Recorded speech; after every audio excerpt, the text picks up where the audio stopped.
Yo! We all up in the stream, boyski.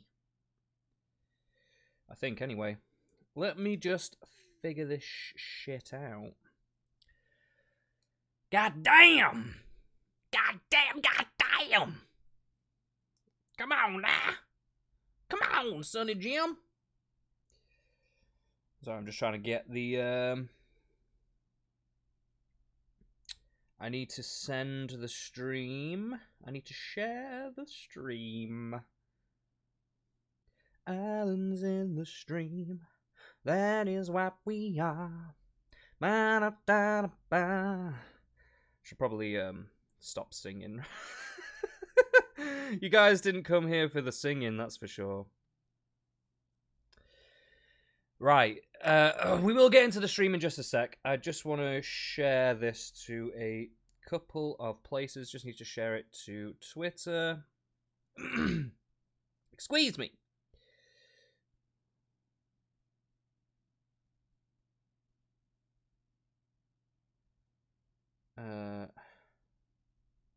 Ooh.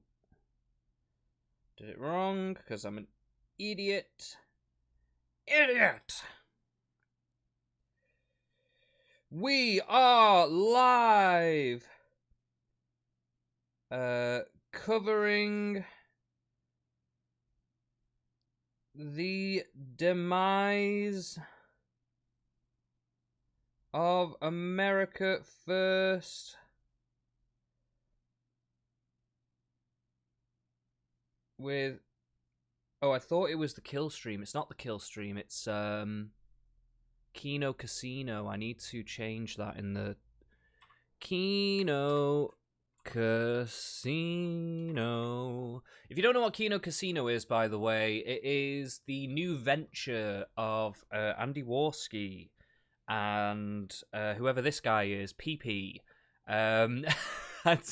We'll talk a little bit about this in a second. I just need to get all this stuff out. Sorry, the first couple of minutes of the stream is never that interesting, is it? Really? If I had a co-host, at least then maybe we could coast along with some general chit chat. But unfortunately, I don't have that. So we're just gonna have to hold on for a second.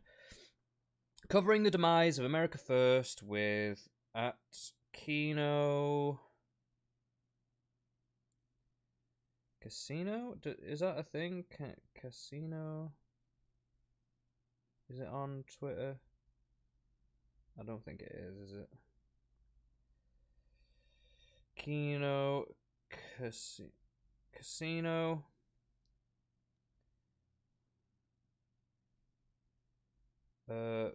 Fuentes. I think it's a high school friend. I think it's his high school friend, but I'm not 100% on that. He could just be an old friend. But I'm going with high school friend because fuck it. Fuentes high school friend dishes the dirt on Nick. Tweet it.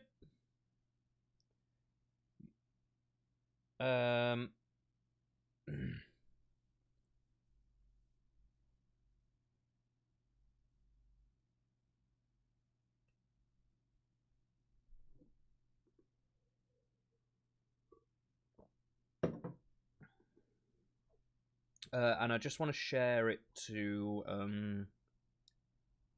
couple of Discord places.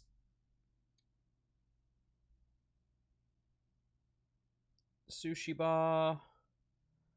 Paste. Going live covering the Kino Casino from last night. About Nick Fuentes.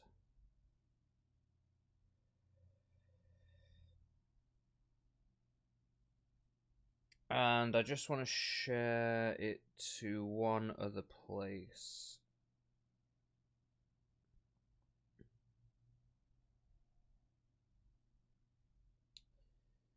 Where else can I share this?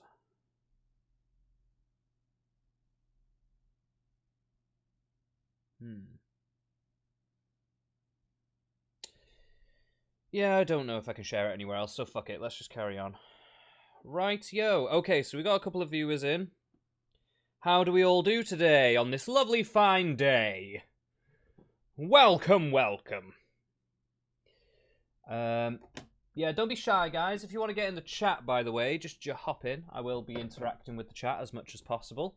I do need to actually try and get the chat positioned so I can actually see it. The sun is kind of shining on it a little bit. I use my phone for the chat because it's just a bit easier.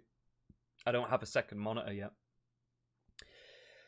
So yes, today, maybe I should need to turn my microphone down a little bit. Today we are talking about Nick Fuentes, who I've not really spoken about on my channel. I'm going to be uploading this to YouTube as well, by the way, so if you want to watch it there, you can watch it there as well, if you can't watch the whole live stream. Anyway, I've not really spoken about Nick Fuentes, so I should probably give my point of view on Nick Fuentes and America First. So, my perception of America First, and I'm pretty sure this is backed up just by everything that they say. I don't think I'm really strawmanning them or misrepresenting them. But basically, I don't know if they're quite a white supremacist group, although they're basically that. They're more like a Christian supremacist group, I guess. But they definitely do the white idpol shit. You know, they're kind of like the inverse of the woke people in a lot of respects. Like, the woke people have like an out-group preference, and these America First have like an in-group preference. So they love the white people and all this kind of stuff. The only issue is that they call themselves America First, and they go on about how they love America and they think America is the greatest country and blah, blah, blah.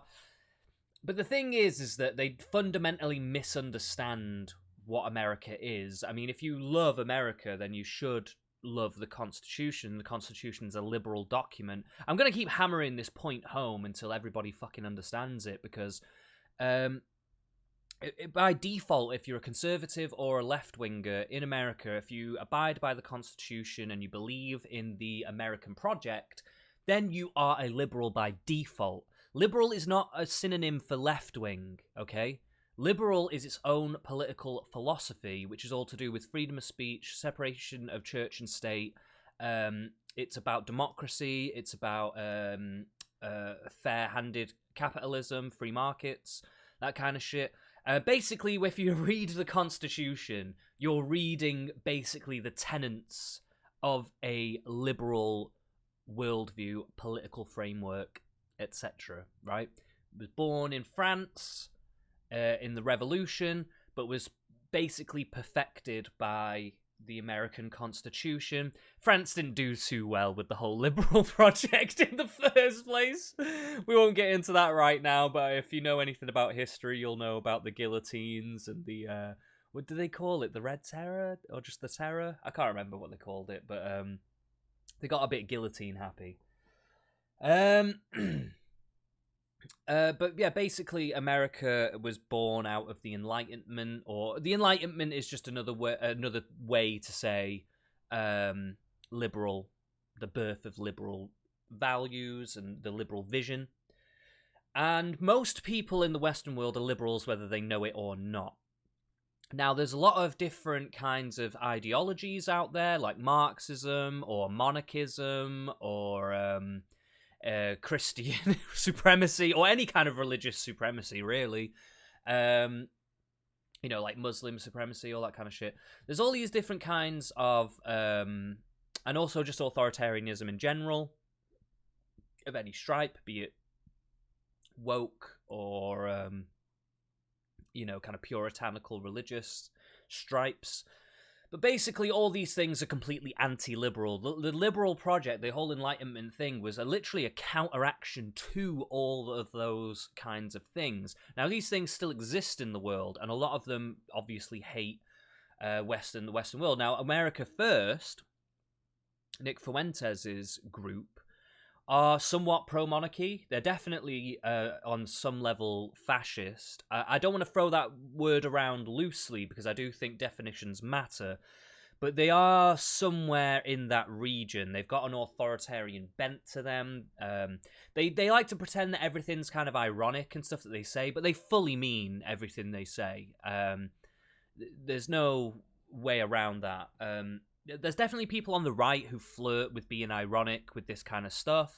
But they are being ironic. They don't necessarily actually believe this shit. They're just trying to push some buttons. America First are definitely not in that camp. Like, they are not in that camp, especially Nick Fuentes.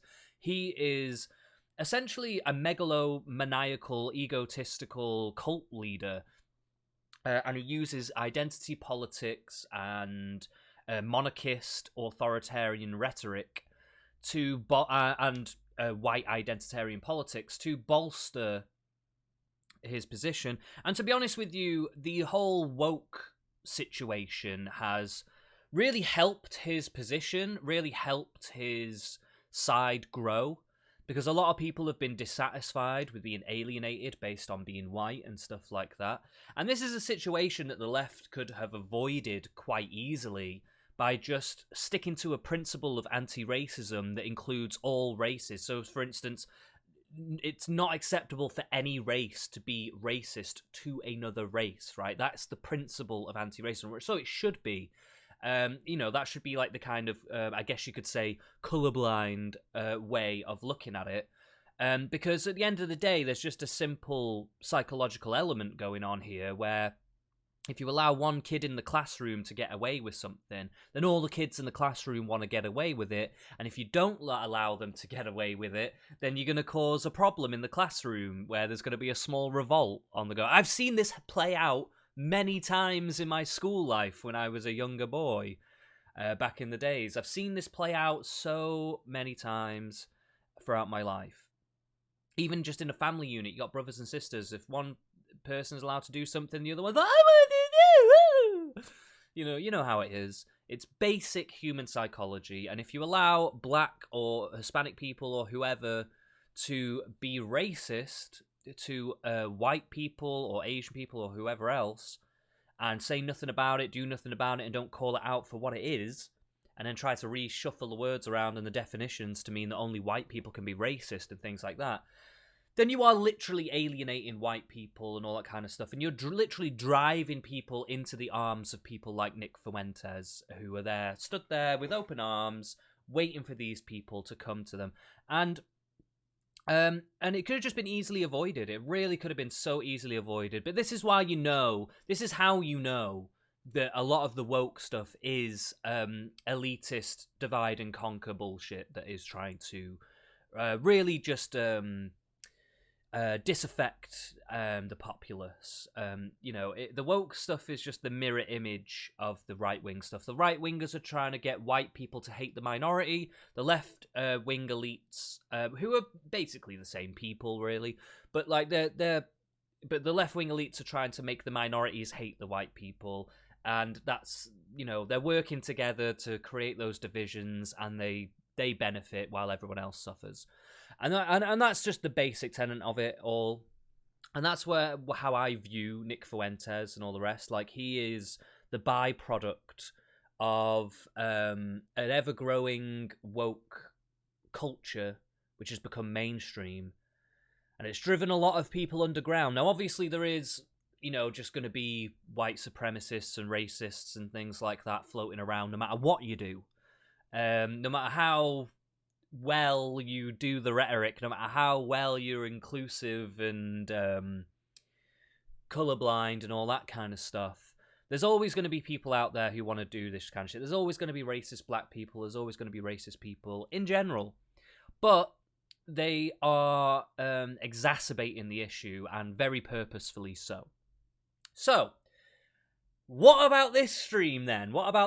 So, this is my understanding of the situation. So, this lad Jaden here, he, we'll see him more in a second, but he is an old friend or a high school friend of Nick Fuentes. I'm assuming he used to be fairly close with him for a time, and he's kind of just wanting to dish the dirt on Nick, and I'm interested to hear what the real story is with this guy, because my suspicion with Nick is that he is a megalomaniacal, egotistical, narcissistic, if not even a sociopath. I'm not sure. Obviously, I'm not a psychologist. I can't give a full diagnosis. I don't actually know the guy. But just from kind of bearing witness to a lot of the things that he says and does, and the way he holds himself, and his aspirations, I just think that, like, it's going to be very difficult to not make that case. And if that is true, then there's probably going to be a lot of weird shit that he's done over the years. That's probably going to show him up. Oh, did I change the name of the stream? I think I did. So I think what we're going to do is we're going to get into this right now. Now, I also wanted to say, it's really funny with these. I don't know what the Kino Casino is. I don't know. I don't think they're particularly right-wing or left-wing, really. I think they're a bit like Mr. Metokur in a sense, in that they kind of just want to see the world burn. But I will say that they tend to have a focus on the kind of more right-wingy, fashy side of the internet. The kind of 4chan side of the internet. But I, in a way, that's not really a bad thing. They're actually holding these guys' feet to the flames, showing them to be the ridiculous dickheads that they are. So, if anything, they're doing a better job than a lot of the left-wing people do of embarrassing these ridiculous people who are actually significantly dangerous. They have significant cult followings. They hold rallies. They organize marches. These people do have influence. They are still fringe in the grand scheme of things, but they are still somewhat dangerous, and there is an influence out there. And I just appreciate anyone of any political stripe going after them. So, big up to Kino Casino for going the tabloid route and, just trying to publicly embarrass Nick Fuentes.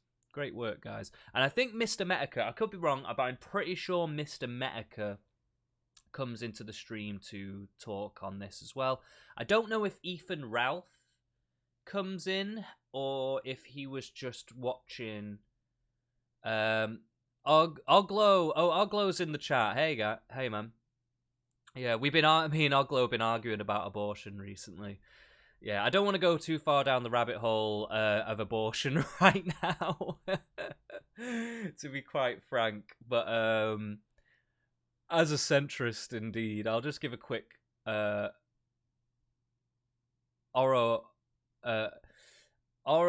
no prob. Oh yeah, okay. So I will just say very quickly, yes, I don't particularly like abortion. I think it should be a last resort. I do think it should be legal. I just think it should have limitations. To be fair to Oglo, he did make me change my mind on something the other day. I said that maybe you shouldn't be able to have 6 or 7 abortions. I said maybe that they should record how many abortions you're having and what reasons you're having them for, and if you're having just frivolous abortions, maybe they can actually turn you down for one. But he made me actually change my mind on that. Maybe that isn't actually the best route to go. I just can't help it. I find abortion very distasteful. That is just my bias to it. I think when you devalue human life, even if it is a fetus, I think it is a problem. I think that my main issue, though, is the more extreme side of the abortion arguments. I probably wouldn't have as much of a problem with all this if people were being reasonable and they were coming out of the woodwork to say, hey, we want legal abortions, but yeah, we don't want to go crazy. But a lot of the times I hear people just being like, I want to be able to abort a child up to 9 months and all this shit. And it's and there is even places like California and stuff are trying to create these kinds of scenarios. Now, I know that's not everywhere. Most places are actually fairly reasonable. They allow abortions up to about 15 to 20 weeks, which is roughly about the time that I would say is okay. I think 20 weeks is pushing it a little bit. Oh, and Lev's in the chat as well. I didn't see the stream last night. Was Counterpoints on? Counterpoints was on Kill stream, and I was going to watch that today. But I thought I didn't really know if it would have been that fruitful to watch the debate between Nick Fuentes and Counterpoints, because it's probably just a debate that we've kind of seen a million times before. I kind of just wanted to get the juicy gossip on Nick Fuentes. Oh, thanks, yeah. I treat it like a pajama t-shirt, to be quite honest. I'm having a bit of a lazy day today. I did all my household chores, and now I'm like, yeah, have a couple of beers, do a stream. But anyway, yeah, so I'm, also, I need to change that so I can actually see the chat. The chat isn't updating on my phone for some reason. Why is that? I can see it in... God damn. I can see it in OBS, but not on my phone for some reason. Who do you think in the further right would be a good guest to go against Destiny on BTR? Now, if you can land Destiny, then fair play to you, mate. I'll obviously cover that stream, 100%. A far right guy to debate Destiny. I guess it depends on the topic. That's a really tough one. Because I'm about to watch something about Nick Fuentes. I'm kind of just thinking of him, but there's got to be more people than that is more readily available. I just don't frequent as many super far right people, I guess. So I really can't. No name is coming to mind right now off the top of my head. Why don't you get Gio to debate him? Or maybe, what's his face? The Irish fella. I know that it's going to be a bit difficult for him. Or maybe Joel Davis. Or maybe, yeah, I don't know. I don't know who could debate Destiny. Again, it depends on the topic. Joel would be pretty good, because Joel's, like, fairly well read, and he talks like a robot.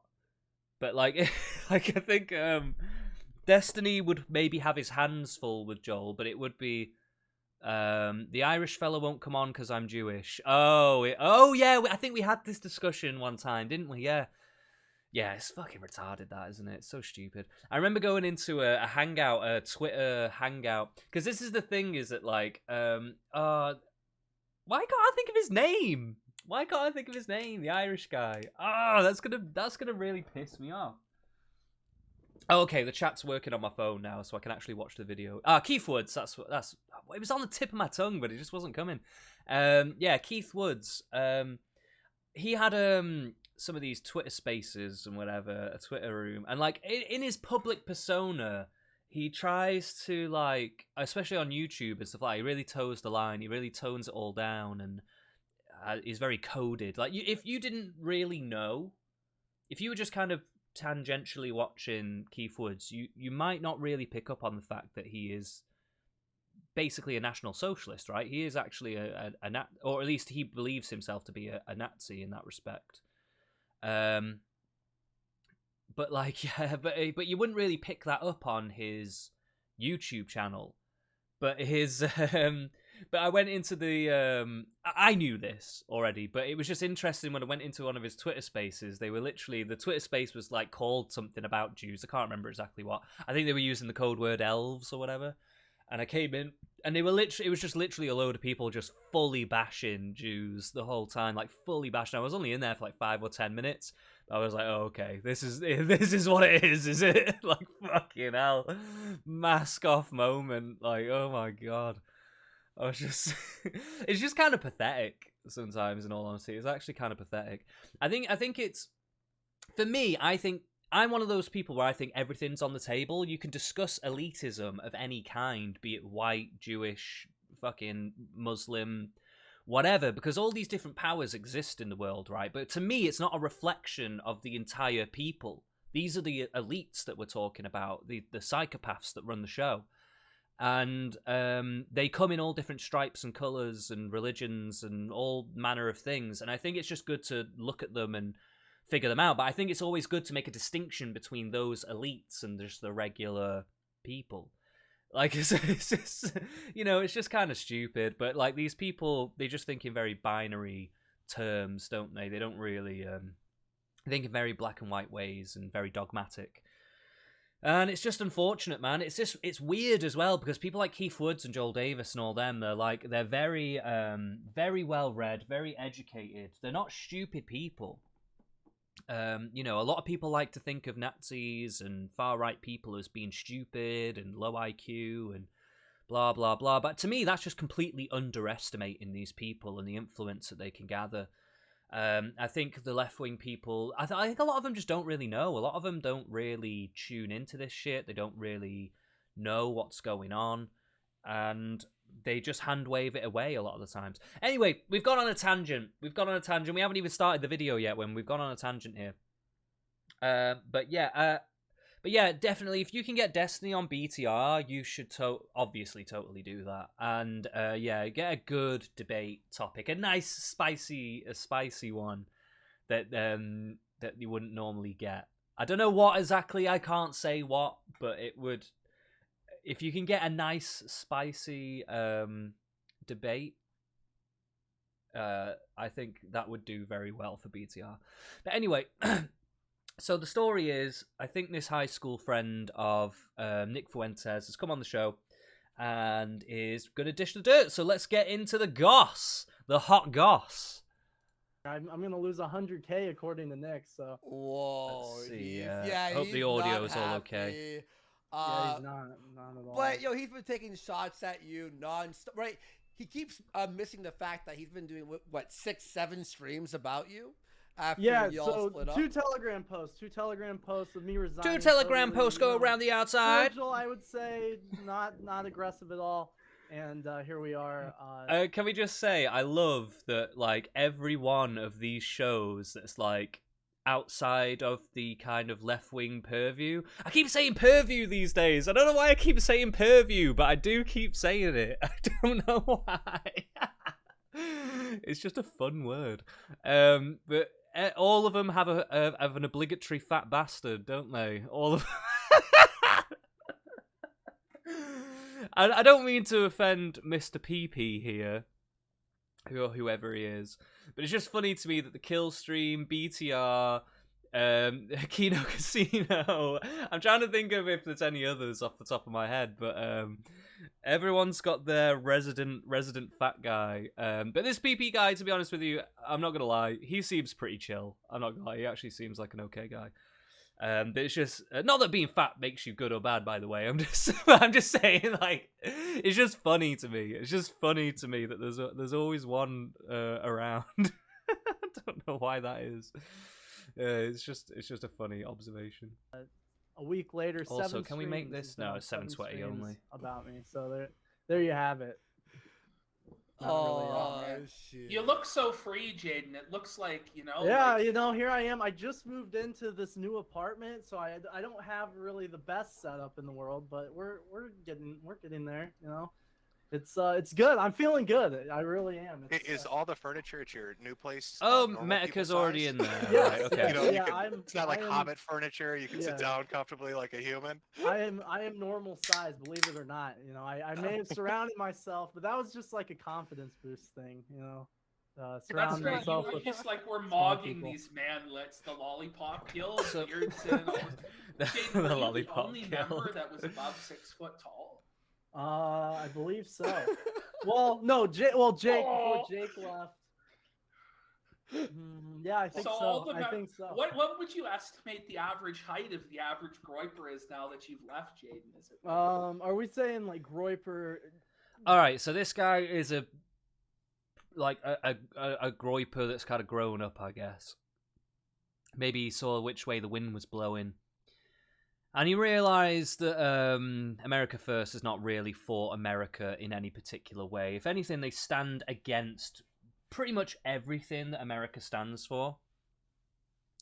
So, it's really retarded, really. I guess it's, in a way, America First are a little bit like, North Korea call themselves like a republic and all that stuff. But they're obviously like a complete dictatorship, so they're not a republic at all. I guess it's that kind of thing, isn't it, where And these kinds of people, they like to present themselves as something that they're not. One thing that I do find really distressing about Nick Fuentes is that the guy is basically like a millionaire, right? And obviously he's done that through essentially his cult leadership. But yeah, it's very worrying, isn't it? Because like he can kind of just do as he pleases and carry on going, and he's not really going to face too many consequences. And it's just a bit scary. It's one of those side effects of freedom of speech. But this is why we do what we do. We counter his freedom of speech with our freedom of speech, but it's just unfortunate that someone like Nick Fuentes has gotten as far as he's gotten, really. And I do honestly lay the blame at the feet of a lot of these woke scolds out there who have basically caused people to go underground and seek different things. They feel alienated because of their race and all that kind of stuff. I explain my reasoning, but you should check out the song "Darling PPP" by Crystal K. Okay, I mean, I'll take it. I don't know if I can do it on stream, but yeah, I'll take a little peek. Also, Lev's put it in the chat as well. He's put a link to it in the chat. Yeah, I don't know if I could do it on stream. I actually got an email or a message or whatever off Twitch the other day saying they made some deal with Warner and other music companies and like basically warning me not to play music on my stream and stuff like that. And I was a bit like, fuck's sake. At first I was happy because I thought, oh, they made a deal with Warner. Maybe we can play music on Twitch now. But it was like the complete opposite. I was like, fuck's sake. It's so annoying. Because I would love to be able to just play music on here. It'd make life so much easier. Yeah. Big, like Groiper Generals or like yes, average? Groiper Generals, the leadership, the cream of the crop. Yeah, probably. Okay, so Oglo... No, I'm not saying that woke skulls created Nick Fuentes. What I'm saying is woke skulls drive people into the arms of far-right dissidents. Because when you mainstream the idea that black people can be racist or that white people are the only people that can be racist, you're alienating people based on their race. And then people who want to use the other side of the coin of identity politics will obviously use that to bring people into their fold and manipulate them into their shit. So yeah, that is the mainstream side of the woke scold situation is partly why Nick Fuentes is successful. It didn't create Nick Fuentes. I don't even know why Nick Fuentes is like he is. I think he's just like a mad narcissist, racist monarchist, I guess. But yeah. Anyway, let's carry on because we've barely gotten out of the introduction stages here, and I kind of want to get it more into the dirt here. I might even skip it along a little bit to see if we can get some slightly more juicy stuff. Probably like 5'7". Okay. Because this is just like general chit chat. They're talking about how fucking tall he is and stuff. Like, who gives a fuck? I don't know. Probably like I don't know. I don't see the He's thing 4'9". about it is Okay, Oglo's saying, and I guess Fuentes' mainstreaming of Holocaust denial pushes people to the left, so all's fair. I don't think that Holocaust denial is mainstream in any way that's comparable to the woke situation. And Nick Fuentes has not mainstreamed Holocaust denial in any way that's tangible comparatively. Yes, I'm assuming a lot of the Groipers or whatever, but the Groipers make up like what, 50 to 60,000 people tops? Maybe not even that much. And we're talking about a country of over 300 million people, not to mention just the rest of the West in general. So, to be honest with you, I think that's just like it's just not a very good claim. Like, I like you, Oglo, but honestly, so I honestly think that you're so, you're so entrenched in the left-wing bias sometimes that I don't think you can see outwards. I just don't know if you can really see what's going on properly sometimes. Like, I honestly don't believe that Nick Fuentes has brought to the mainstream Holocaust denial in the same way that woke people have mainstreamed the idea that only white people can be racist. I just don't believe that whatsoever. That is just utterly untrue. 4'9", right? He wants to be. He wants to be. Yeah, he wants to be nice. You got to ask him in a more subtle way. I'm being nice because Beardson has only attacked me behind the scenes, and he's postured himself publicly as an ally. Like, oh, I love Jaden, but I've seen all the messages where he's already the Beardson stream's incoming, so I don't really feel all that bad. Okay, Oglo, we've got some agreement. Fair play to you, Oglo. Fair play. I can give credit where credit's due. He says no, not in the same way. So he does agree with me. It's not the same. But I appreciate what you're saying. I still think people like Nick Fuentes are dangerous. And I actually, you know what? I will take your point. I will take your point in the sense that people are driven to the far, far left by these extreme far rightists as well. They get blown out of proportion. A lot of these far rightists do. And I still think they're dangerous, but I put them in the specific place. They are still fringe. And they enjoy nowhere near the level of mainstream success that a lot of the far leftists do. Especially in institutions and all the rest. I have another face check on what Nick is looking like right now, bros. Are there tears involved? I do think for the Zoomers in particular, the Groypers are a problem.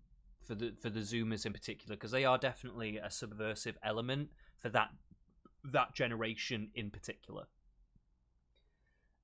So I do think it's worth speaking out against these kinds of things because there's polarization on both ends, and I'm against either side. And I do speak about the woke side a lot, mainly just because of how mainstream it is. But that doesn't mean I'm gonna let these fucking rightoids off the hook here, because they do their own fair share of retarded bullshit. So it's like there's almost tears in his eyes, Jim. Like it's amazing. Salsa's pouring out right now, and the fucking bucket's full. He's like pulling on his cheek, and his eyes are dead, bro. It's like 1,000 Catboy cock stare. Why? He's about to make 100 1,000 grand. Are you able to present this to everybody? Yeah.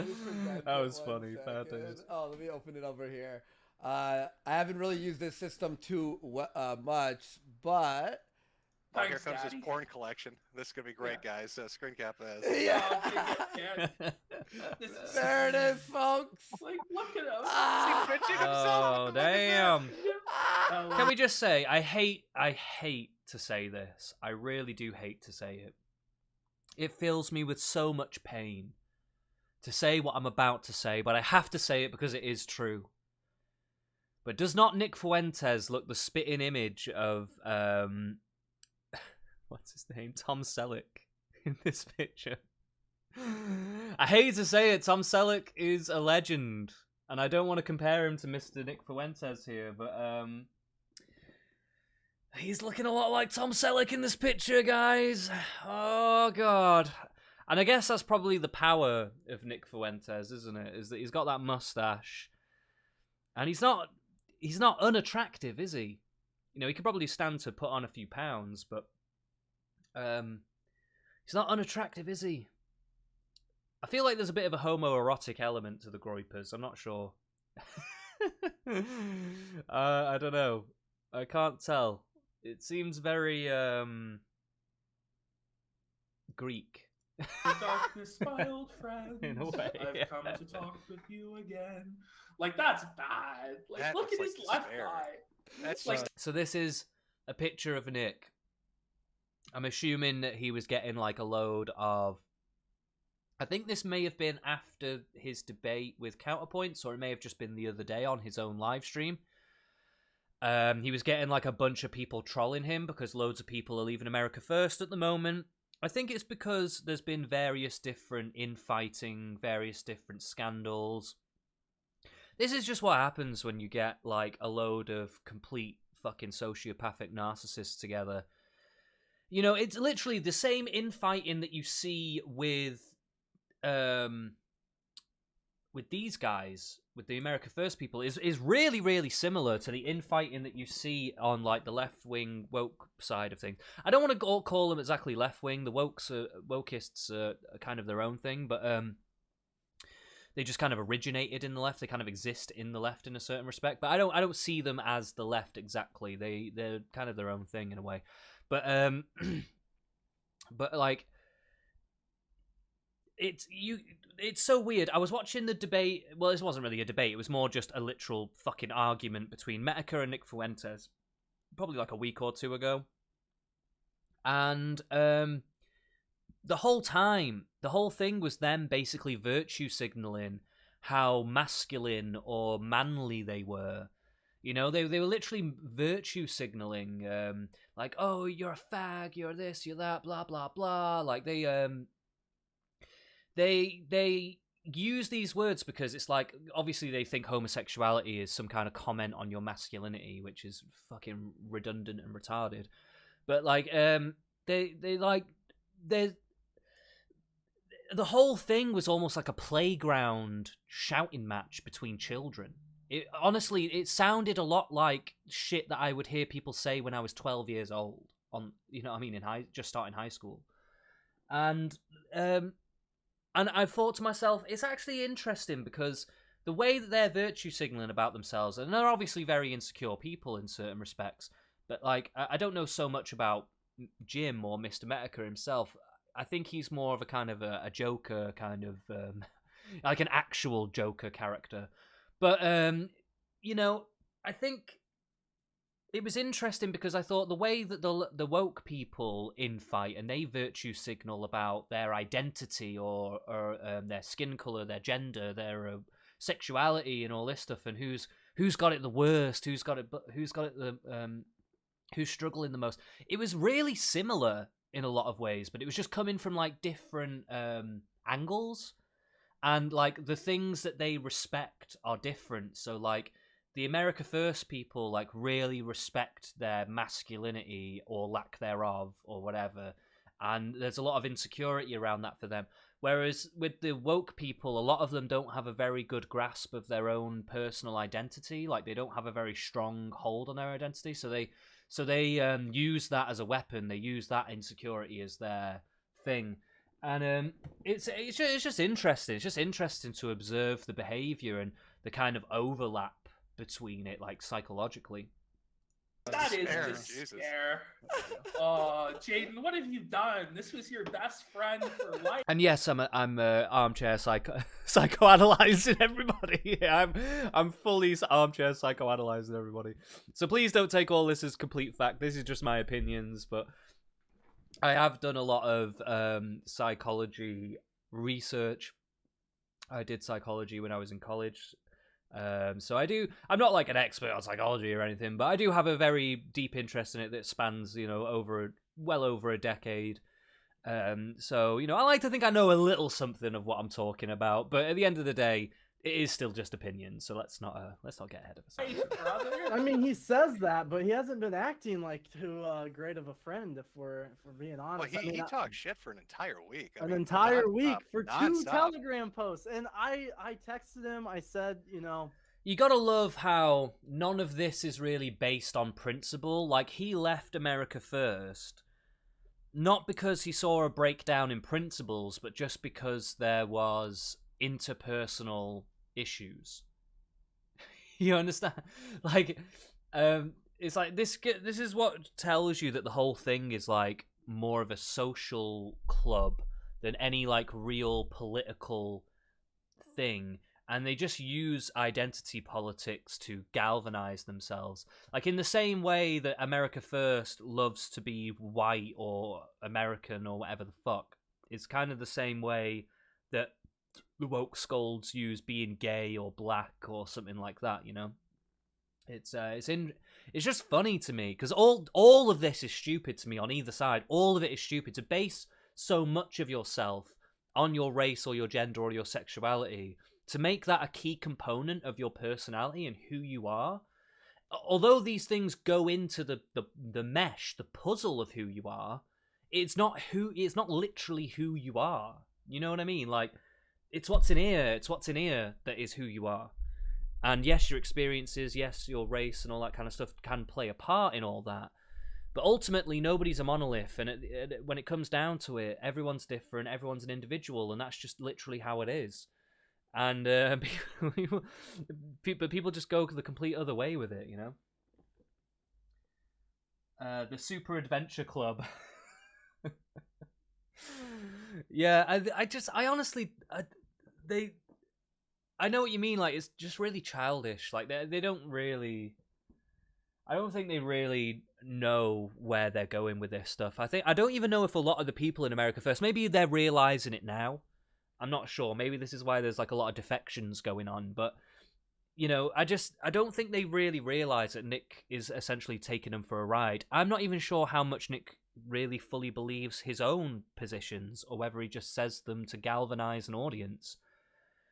It's hard to know. It's hard to put your finger down on all this stuff, because I feel the same way about the woke people too. I don't always know how much these people fully actually believe what they're saying, or they're just saying it to go along with it because they feel like if they don't go along with it, there'll be like social repercussions and stuff like that. But yeah, I don't know. I'm out, but hopefully we can still be cordial. Thanks for all you've done for me.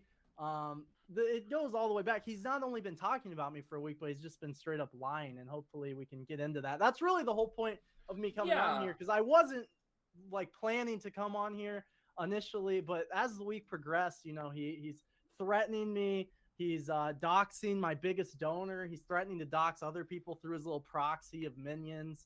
He's I can't really defend myself on this. Is the thing, isn't it? This is the thing, is that Nick is like so anti-doxing, and he like tries to lord it over people that he has this kind of principle or whatever, but he just does what he wants whenever he wants. And this is like the thing that makes me say that he's a megalomaniacal, narcissistic cult leader. Is that when it comes to these kinds of people, it's always one rule for me, one rule for thee, and it's just blanket across the board. It's such a prevalent pattern of behavior. And it's just so predictable. I said this the other day. I think I said it on Twitter. I can't remember. Or maybe I said it on stream. That last stream is lost, by the way, which is kind of annoying. But anyway. But I said that, like, the psychopathic elites are actually very predictable if you know the patterns of behavior. Like, if you're well-versed in narcissistic behavior, sociopathic, psychopathic behavior, then you'll start to see many patterns. And if you come across certain characters like Nick Fuentes, then you can predict this shit. You could have predicted this shit a long time ago. In fact, I'm pretty sure someone like Jim probably has done that. Lev says, there are many gay people in the Russian government. I can fully believe that, I can fully believe that.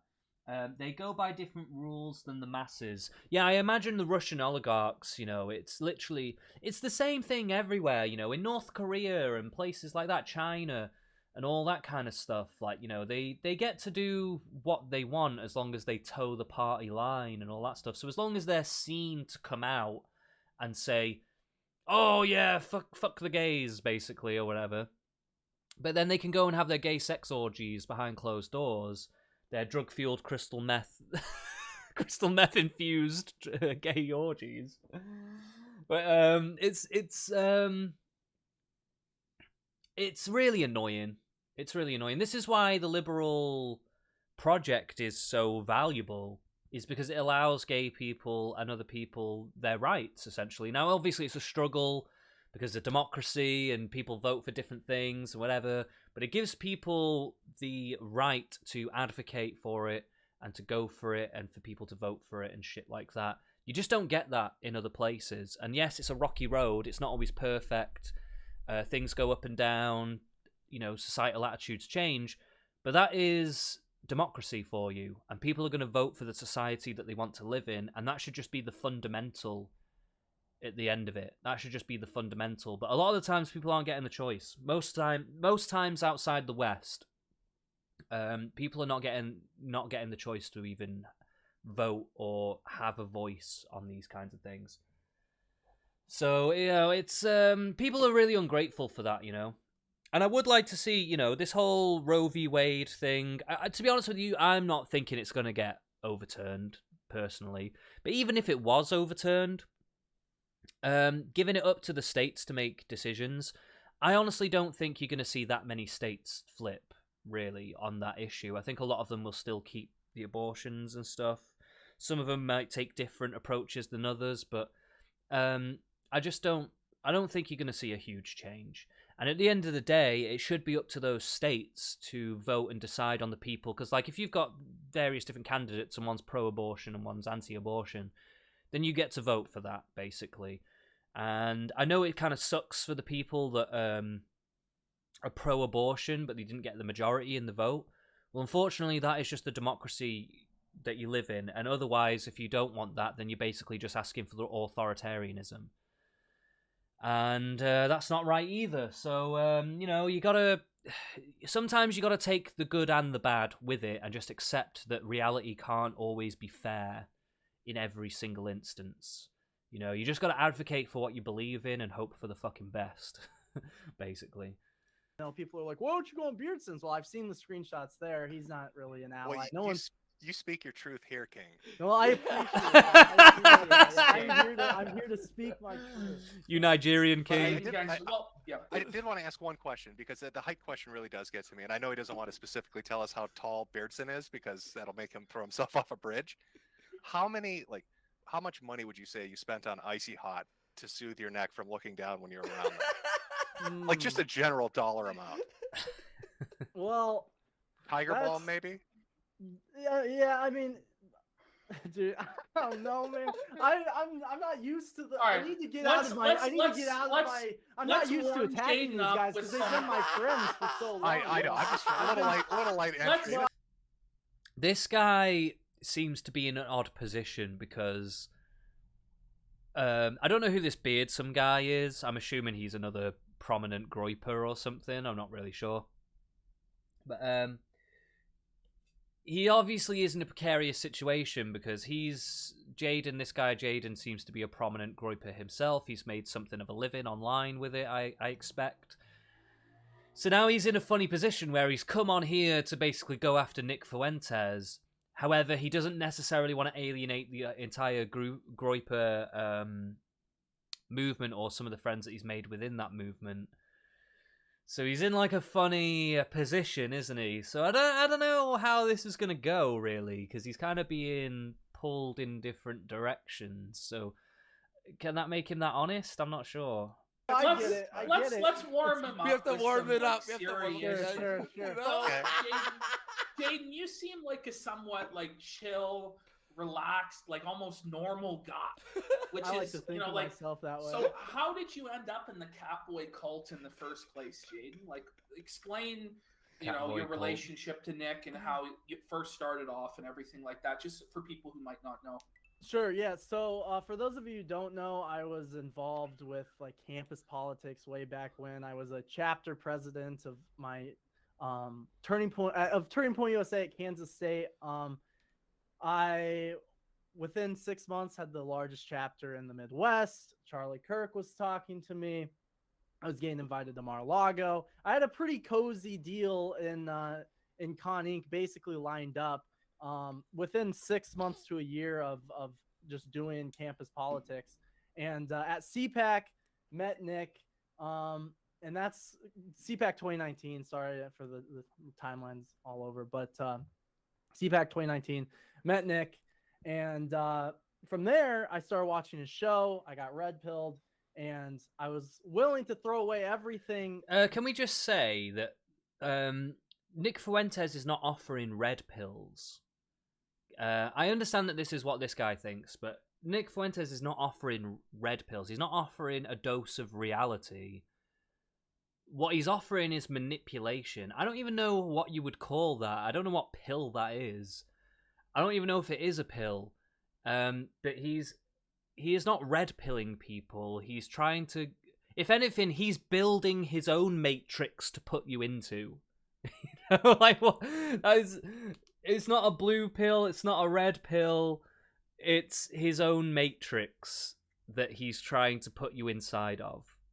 That is what he's doing. Nick Fuentes is the robots from the Matrix trying to make you, Jaden, a battery that he feeds off. That is the more thingy. You didn't get red pilled, mate. You got put in the Matrix. That's what it is. Because I thought that it is a lot of the stuff, the truth, the right thing, Christian, right wing, like those are things that I am, and I wanted to push these policies and make a difference. And initially, I thought Nick was doing that. 2019, I thought he was doing that. I helped with the Groyper War. He even will admit that. He admitted it on the Sweat that I was a pivotal role in that behind the scenes and pushing that and making that a thing. And I was willing to sacrifice everything for America First, for this movement. And I was really there, as you guys know. Like, I was there for everything. I was his right-hand guy.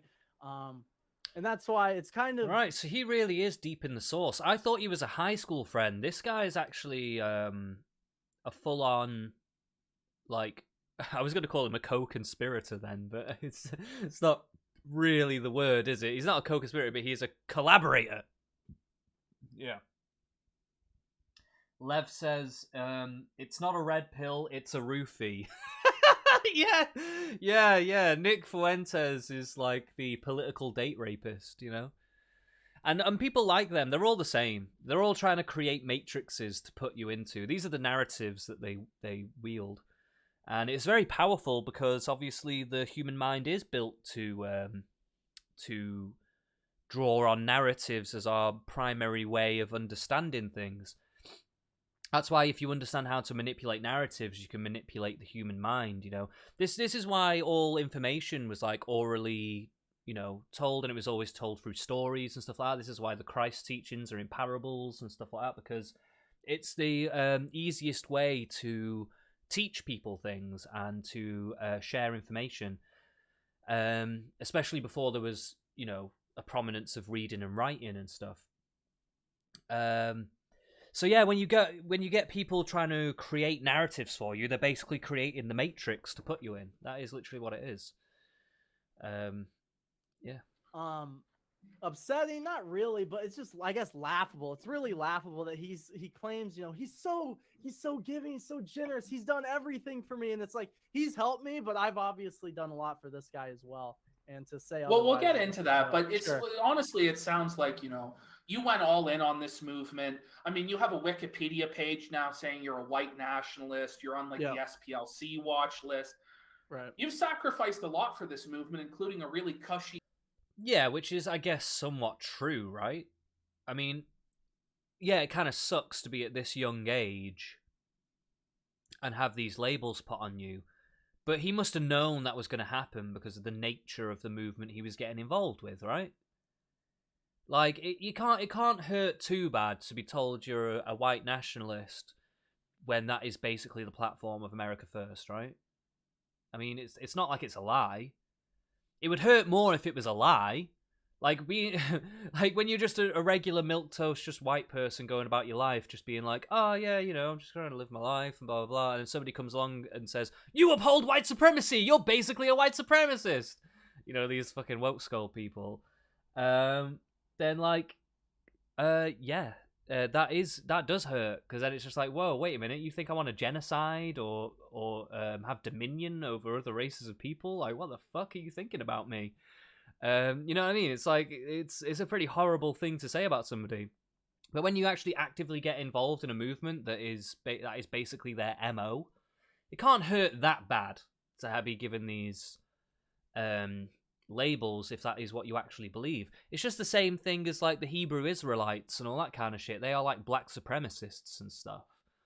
I'm sure it doesn't hurt them that bad. I'm sure they don't like to admit it publicly. Some of them might do. But like they just because it hurts their brand, but it can't hurt that much. They know what they are. They know what they are. Gig with Charlie Kirk, you'd probably be even more financially well off than you are now if you had went in that direction. But you sacrificed all that for the movement. So where did it start to go wrong, Jaden? Why have you ended up? It all went wrong when you got involved with a megalomaniacal, narcissistic sociopath called Nick Fuentes in the first place. That's where it all went wrong. It went wrong, like, literally from day one. He just didn't know it had gone wrong until later down the line. Leaving Nick, what was the main impetuous behind you leaving? Sure. So there's I don't know which you prefer to go into first, but there's obviously two branches to this, and it's like a lot of personal issues in like dealing with him as a character because he's a fucking tool bag, but also just dealing with him in like a professional setting and seeing the kind of shit that he gets up to and that America First is doing. And I kind of got to the point where I just was like, I want nothing to do with this. And it's been months.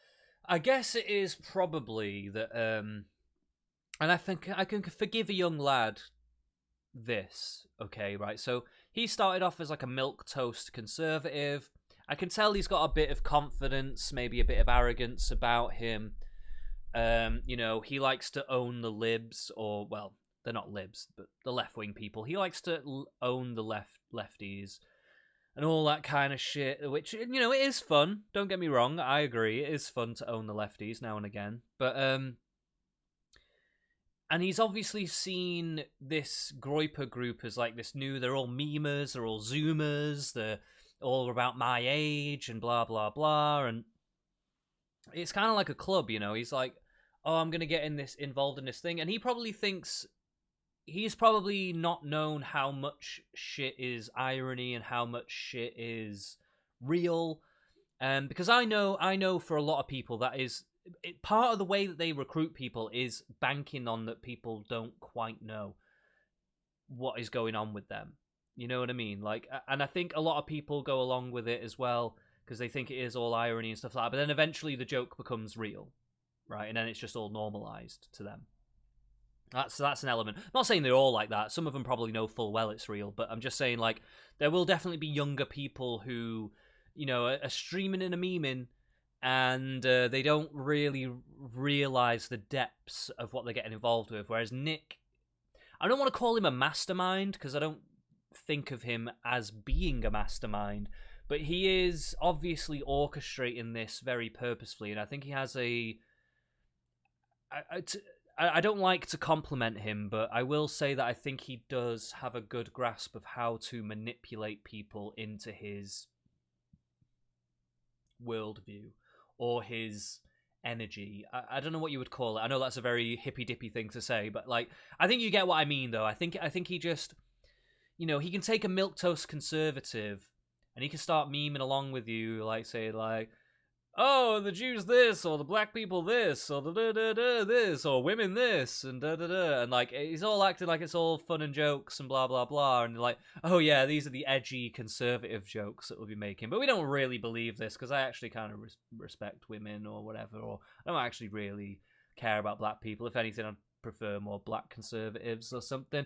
You know, you could have all the... I think a lot of milquetoast conservatives, more or less, just want to be Christian, and they just kind of want to push back against like certain ways in which they feel the social culture is going a bit too far. Like, they're fine with gay people being around, but they don't want like a lot of gay shit being taught in schools and stuff like that. You know what I mean? It's like it's like they a lot of milquetoast conservatives are kind of more middle of the road, but I can see how someone like Nick Fuentes can take someone, especially a young lad who's getting involved in politics and testing the waters with this stuff.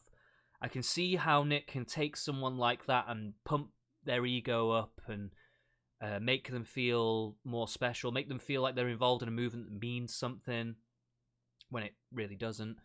You know, I can see why he got tucked in by that. And also there's money involved, there's speaking arrangements, you know, you can have a big audience. There's a lot to, what's the word for it? It's like, you know, when you see in Aladdin or something, when, you know, when he falls into that cavern right at the beginning where he finds the lamp and he sees all the treasure, and it's like, whoa. It's a bit like that. It's like everything's on offer, you know? It's like Black Friday. When Nick Fuentes is offering you a place in the America First cabal or whatever it is, and is offering you a seat at the table, yeah, it's like Black Friday, you know? You're seeing a lot of deals.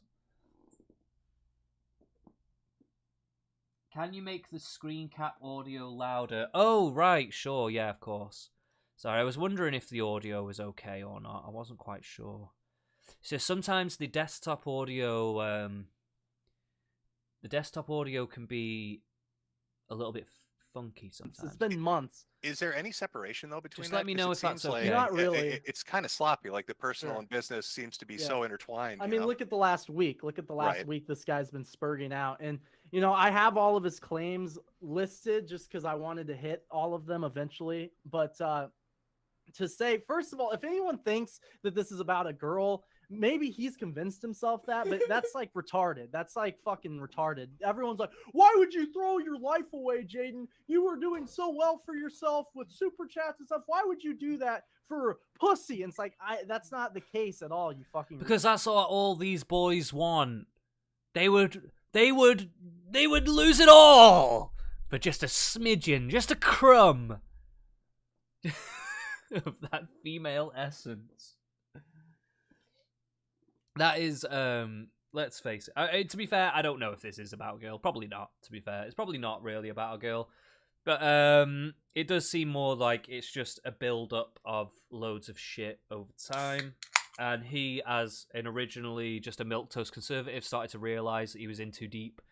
And then when the personal jibe started to come in, and it wasn't even really benefiting him anymore, and the personal jibes came in, sounds like he just lost. It was the straw that broke the camel's back, and he was like, you know what, no, this isn't even really me. And I'm just going along with it because I felt like I should.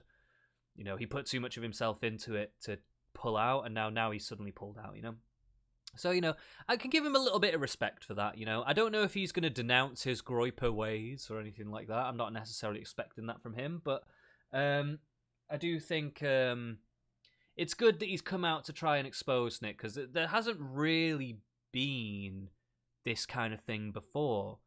And it's interesting to see this go down. Not that it was never going to happen. I think it was very easily predictable that America First was going to fall apart at some point. But yeah, I just didn't think it was going to be quite so soon. But it is just as dramatic as I thought it would be, though. Retard, and everyone has been watching me for years. These groypers have been watching me for years. To think that like that's my character. It really just goes to show how deep Nick has brainwashed these young men, and I was one of them, obviously. And what did Nick mean on Telegram? Well, at least he's got some self-awareness. When he said that she texted me first, is that what this is all about? I don't know. That's a good question. I think he's trying to insinuate that he's talked to her or something. Do you think it was like preemptive damage control? He knew you were going to come on here to talk about some stuff that might be embarrassing, so he's trying to offload it and say, "Oh, it's about a chick, guys. Don't pay attention." It's no, 100%. But that's the thing that honestly confuses me is it doesn't really make any sense to me, and I tried to leave amicably. I let him know, well, I don't want to turn this into a big thing. I put my statement out publicly for a multitude of reasons, which I could get into now or get into later. But I put the statement out just I'm breaking free. I wasn't going to attack the guy. I was just going to do my own thing, still stream on the side, try to do something professionally, figure out my life. But he had, and if he would have just been like, hey, thanks, whatever, the first statement, that's fine. But that's not how Nick is. He has to always be on top. He's the dominant one. You all submit to me. I'm Stalin. Yeah. This is literally the sociopathic fucking thing. Why do you think he started America First? He sees himself as like a small dictator kind of a thing, And if anything, I've seen him say stuff on that Louis Theroux documentary. He was going on about how he might one day run for president and stuff. Not that he ever will. He's way too controversial to ever be considered as any viable political thing, unless America really goes sideways. But yeah, but this is the thing. These are the delusions of grandeur that he has, or he's just saying it to just gin up more controversy for himself because he wants. He wants that dominion over other people. He really does. Is that your confession? You were the bottom, Jake, in the relationship? We'll get into that as well. This is the thing: is that Nick sees everyone that way. That's what his ego is. He sees everyone as the bottom. I knew that would come up. Believe it or not, we have to. The contention here is that I was talking to women. I don't know if you guys have been like, this is insane. That's like, been okay, a thing. Jaden, I just gotta ask, like, what Sure. sort of political movement is based around, like, you can't have pussy, you can't have a girlfriend? Like, well, not a was right it wing. like this when you first joined? Not Or a did right wing it Christian slow- one that wants young men to have families. Well, that's funny because everyone keeps saying Jaden got a girlfriend and this is what happened, and it's like it is weird that they seem to pride themselves on being incels and stuff. I don't know if that was always the case. It seems like maybe this is a more recent development in the last year or two or something. But yeah, the whole point of the Christian thing, if they're so Christian or whatever, is to do better, be more compassionate, and also to have a family and live in the grace of God and all that kind of shit, right? They're kind of chatting some real shit here.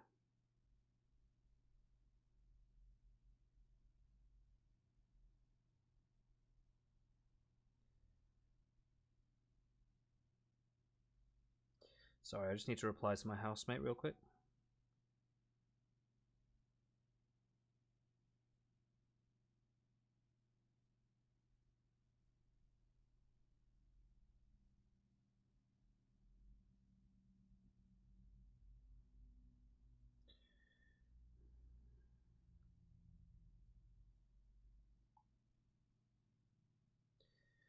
Alright then. Okay, so Lev says, America First is like AKB48. I don't even know what that is. Japanese idols not allowed. Oh, right. So like a Japanese like boy band types things. Not allowed to have boyfriends. The female ones, the girl groups. Not allowed to have boyfriends to maintain their pure image. One girl who defied this had to shave her head as punishment. Yeah, I did see something about that. Yeah, I guess it is a little bit like that in a way. Like, I don't know if it's coming from exactly the same angle exactly, but yeah, I see what you mean here from like the Christian perspective. Like, we're virgins and we're keeping our sanctity and all this kind of stuff. But then it's becoming like a weird pathological thing. It's like, yeah, you don't want to be a virgin forever though, and you shouldn't be like, yeah, it's good to be proud that you're sticking to your virtues, I guess, but it's not something that you need to lord over other people. You know what I mean? I don't know. It's just it seems to me that they're using it as a means to be egotistical rather than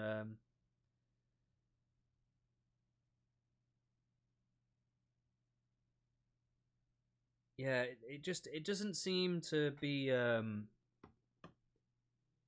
doesn't seem to be coming from like the right kind of place. And this is what I mean. Nick Fuentes, like, he just has a way of perverting all manner of ideology. He just perverts it into his own thing. But then even behind the scenes, like, this guy's got a girlfriend or whatever, and he's like trying to say that he was messaging her or she was messaging him or whatever. So now, what is it? Is it that the virtue? Is it the virtue of you know, the sanctity of your virginity as a Christian, or is it that you are trying to get pussy on the side? I don't know. What is going on here? The truth of the matter is, I have had a girlfriend or have talked to girls since I got involved in this. I had a college girlfriend for Lev years. asks, I really like PPP's backdrop. Is it real cards or green screen? I think it's like a fabric. I think it's like literally a sheet of fabric with the cards printed on. I don't think it's a green screen. That was in this thing. I was talking to people throughout. Like, this is not a new thing. So people, I like to keep my personal shit off the internet, believe it or not. And my hands kind of been forced here, sadly.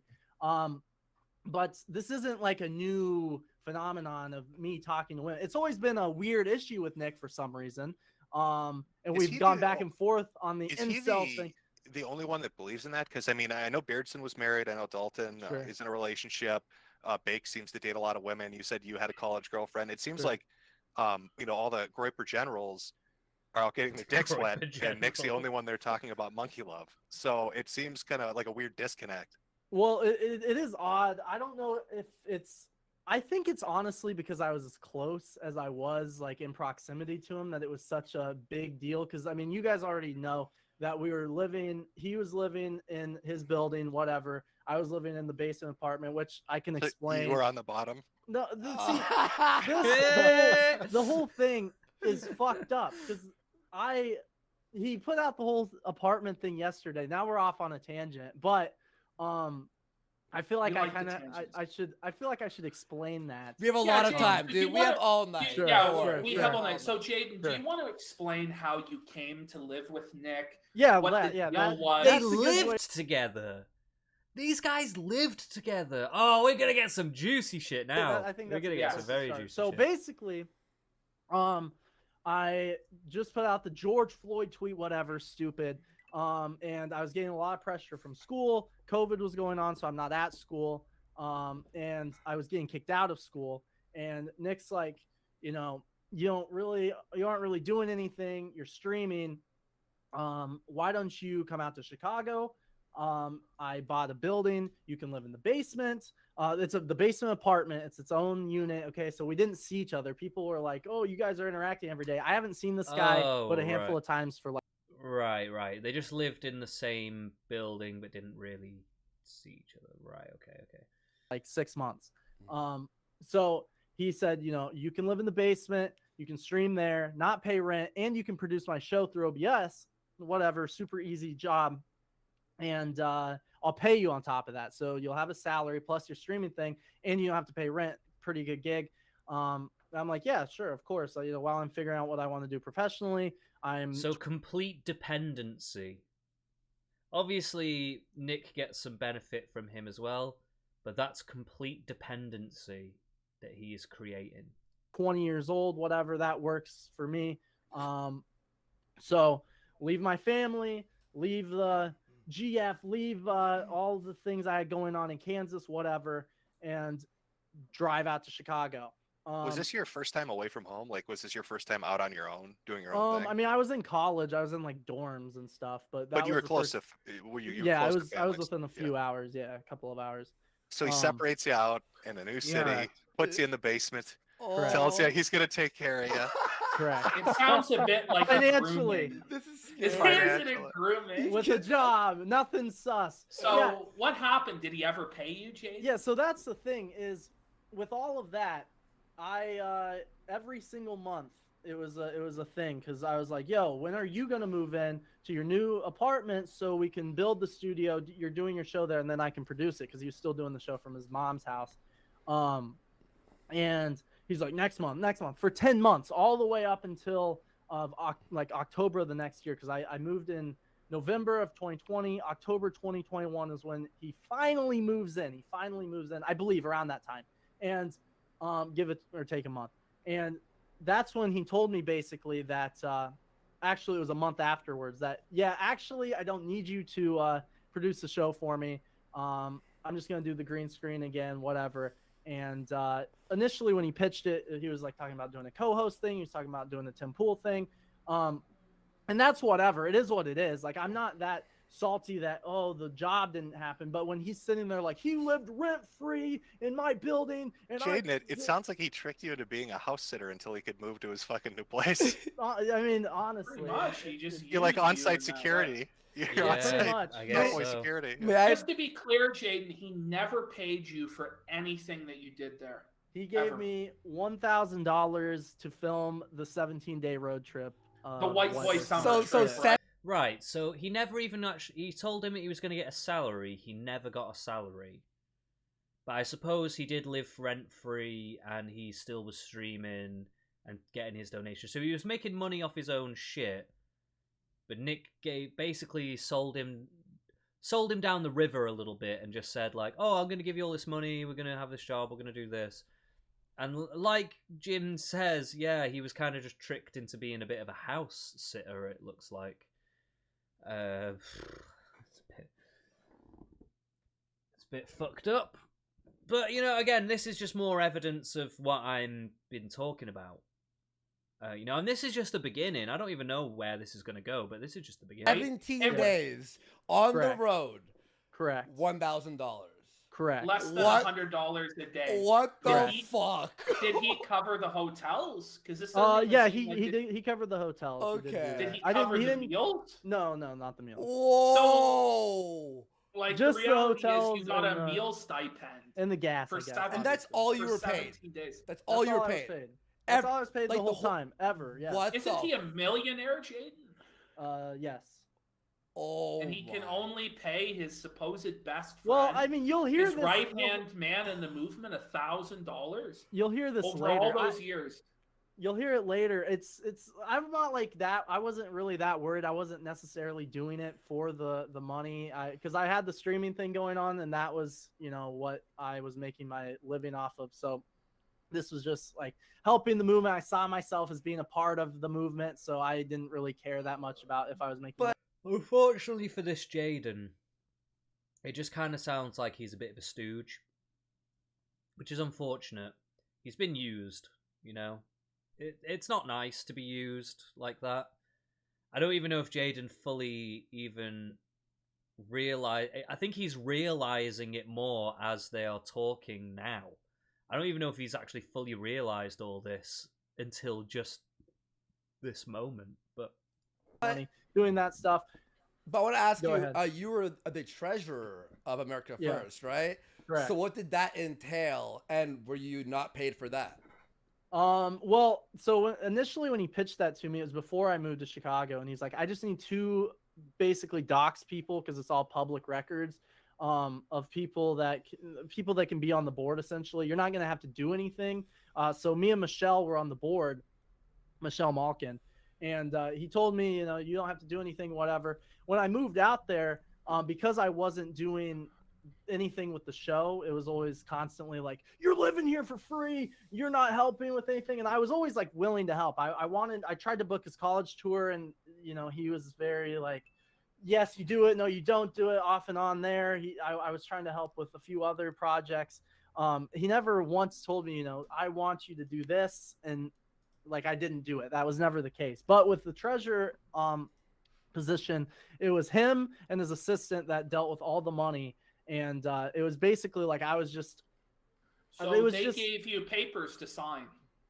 They did. There wasn't too many. Like I will say that I was like I'm not a. I know I sound like a retard. Patsy? I'm not a patsy. You sound a little bit like a patsy. Yeah. Here's some papers. Like, sign it. I was honestly reading through stuff. Did you read like any of it, or you? Yeah, no, I did. I did read through it.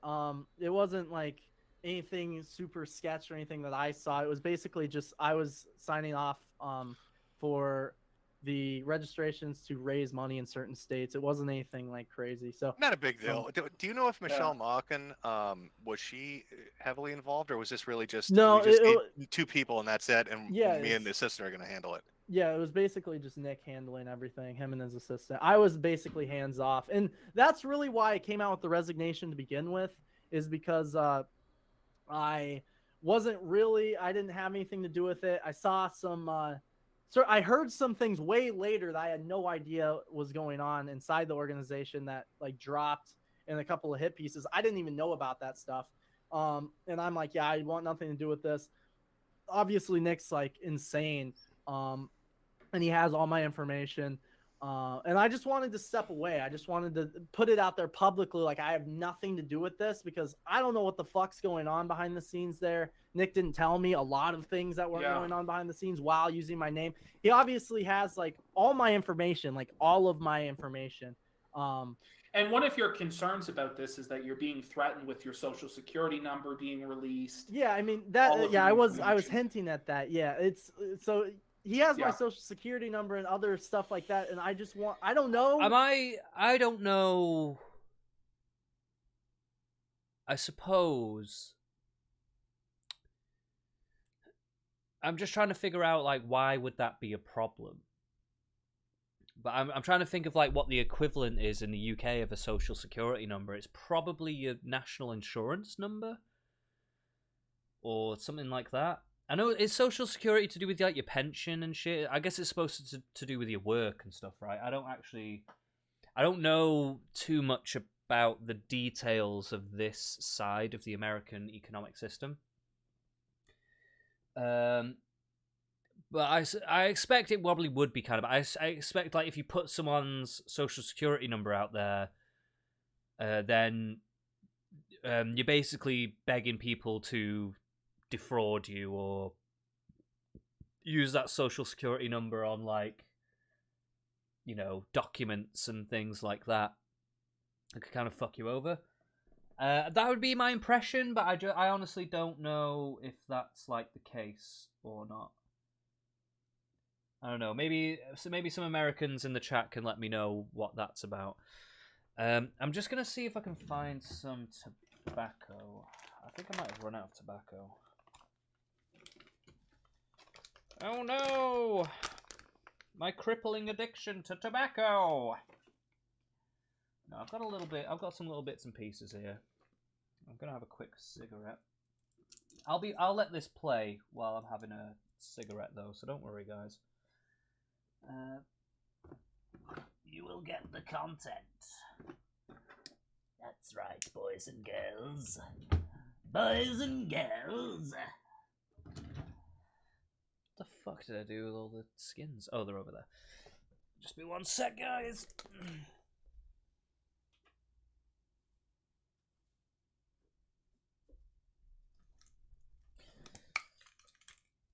Yeah, let's see what he gets up to with the finances of this foundation. But I wanted to basically. Are you concerned at all, Jaden, with the legality of any of this? Like, are you concerned it might come back on you? Yeah. Also, well, it's not even just the illegality, but surely is it not illegal to put somebody's social security number out there? Surely that's illegal. If you're involved with anybody, and they release personal information like that out into the world, like something like a social security number, where people can then use that to defraud you and whatever. If you were some level of an employer or you're involved financially with somebody or whatever, surely that would be illegal. Surely you could say that's like some infringement on your rights, right? No? I feel like that's like a massive bluff by Nick, like to threaten him with that kind of stuff, because surely that would be illegal to do that to somebody. I don't know. Like I say, I don't know the details of this, so I don't know if what I'm saying is correct, but it feels weird that you would be able to do that and that just be fine. Like, surely you would be able to sue somebody, or there would be some kind of maybe even criminal proceedings to that. I don't know. I don't know. I mean, not super concerned, but also I know how Nick operates. I don't know how much I want to get into it because he is like threatening lawsuits. Can you and give us stuff, an so idea of the how he operates? Stuff, when you say you know how he, when you say I know how he operates, so that does make me a little concerned. Can you give like a general idea of like what you mean? I mean that's kind of the whole reason I'm leaving. I'm all over the place with the timeline. I had it laid out. You good. That's fine. You good, bro. Yeah, I mean, one of the reasons I left is because he claims that it's not a cult. Well, actually, he claims it is a cult. But everyone that says it's a cult, he kind of laughs at. You cringe. But I don't know if you guys have noticed. Anyone that has any sort of clout, high-profile character within this organization, you can't really leave. You're kind of stuck in it. And Jake Lloyd obviously walked away, said nothing. He's ruined. There's myself. I put out one statement, 2 Telegram posts, by the way, 7 streams about me, and like all these personal things that aren't even true. And then in the one case that this is what really woke me up, and we're going to hear from one of them later. Yes. There's an employee named Simon who Nick has known since 2017, like back to Charlottesville, basically. Like, and he's worked for Nick. He's done his merch designs. He's done his video stuff. He's done all kinds of stuff for this guy on basically no salary. And it's like a full-time job. And he saw what was going on behind the scenes as well. And I kind of want to get into that eventually. Let's go into go into the Simon stuff because I think this was really compelling. So you said this guy worked for 8 months for Nick. Nick paid him minimum wage to do all of this. That's what Simon said. He'll confirm that, but that's what he's told me, yeah. And then for 4 months, Simon didn't get paid at all. That's what he told me. His story. Oh man. And Correct. now when he asked Nick for the money, Nick said he was going to go after him legally, right? Well, it wasn't so much asking for the money. It was the fact that Nick talks about on the Is there no sweat. He says in contracts November involved there's a here? falling Like, out. So he keeps talking about girl. I didn't start talking to or dating any girl, going on dates for 2 months after November. So just here's the timeline. In November, there was the New York rally. Total disaster behind the scenes. Total shit show. We were there for 9 days, supposed to be doing all this content. Nick's throwing a bitch fit, as he usually does. And all the interns are fed up with him. I'm fed up with him.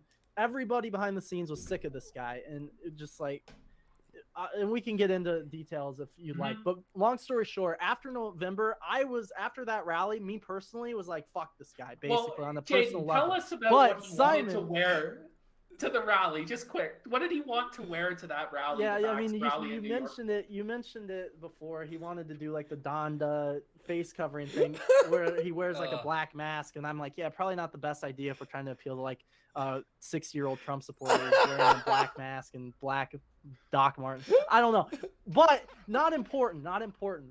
It is to me. It is to me what- too. Yeah. What's important about Can the you New York imagine, thing? like, you want to like meet up with all these old grannies and you dress up as Donda, like Yeah, you're gonna go out there. I mean, it would have Go been ahead, pretty go funny. ahead. No, but the fact that you have to give him that reality check, like, the Yeah, fact I mean, that you're you not have to there tell him anymore. constantly, like, I don't know, dude. You know, you have the cult following thing going on. I mean, the numbers are fake and botted, but you have like 1,000, 2,000 core following there. Wait, hang on. I want to ask you. Okay, so I hinted. We are all over the place. No, I know. I hinted at this on Twitter though. So on the back end of Cozy, tell everyone what Nick has access to. I'm. It was the are you multiplier. No, yeah. So yeah, the views for Nick show's fake. Like everyone knows that. Not surprising. The movement's been dying for a while, and Well, that's a very juicy claim. You know, everyone's gonna say, "Oh, Jaden jumped ship." Is This is, Cozy? like, the worst Wait, is Cozy? As because I remember when Nick was on with Jim on the Kill stream, they were mentioning about a streaming thing or some kind of social network thing that he was setting up. Is that Cozy? Is Cozy Nick Fuentes' thing? Does he actually own that? I don't know. time for me to jump ship on anything, and I've been with this guy through like January 6th, him getting subpoenaed by the feds, everybody leaving him. I've been there, I've stuck around, and You were his skater. Yeah. Yeah, I mean, I guess. Yeah, you're his I'm not a turd Ralph. wrangler, I'm not a basically. Ralph head, but Andy, I mean, sure. Turd We're wrangler. going to let Jaden get back onto the Simon track there, but I just want to pull up on screen. I just sent it to you. This is the Donda mask. Okay. This is what he wanted to wear Okay. to the Vax rally. This is fucking insane. It's worse than I thought. It's like a gimp mask, man. What the It's fuck? like some shit like a sex slave would wear, bro. Here, let me share it for everyone in this call. Jaden, did he have like a lot of ideas like this? Was he like, Yeah, into, I like, mean- I want to wear costumes? And- Yes, it was like I told them yesterday. He had Lev says yes. I've heard it's a honeypot. So, I guess the meaning being that America First is somewhat of a scam in a way.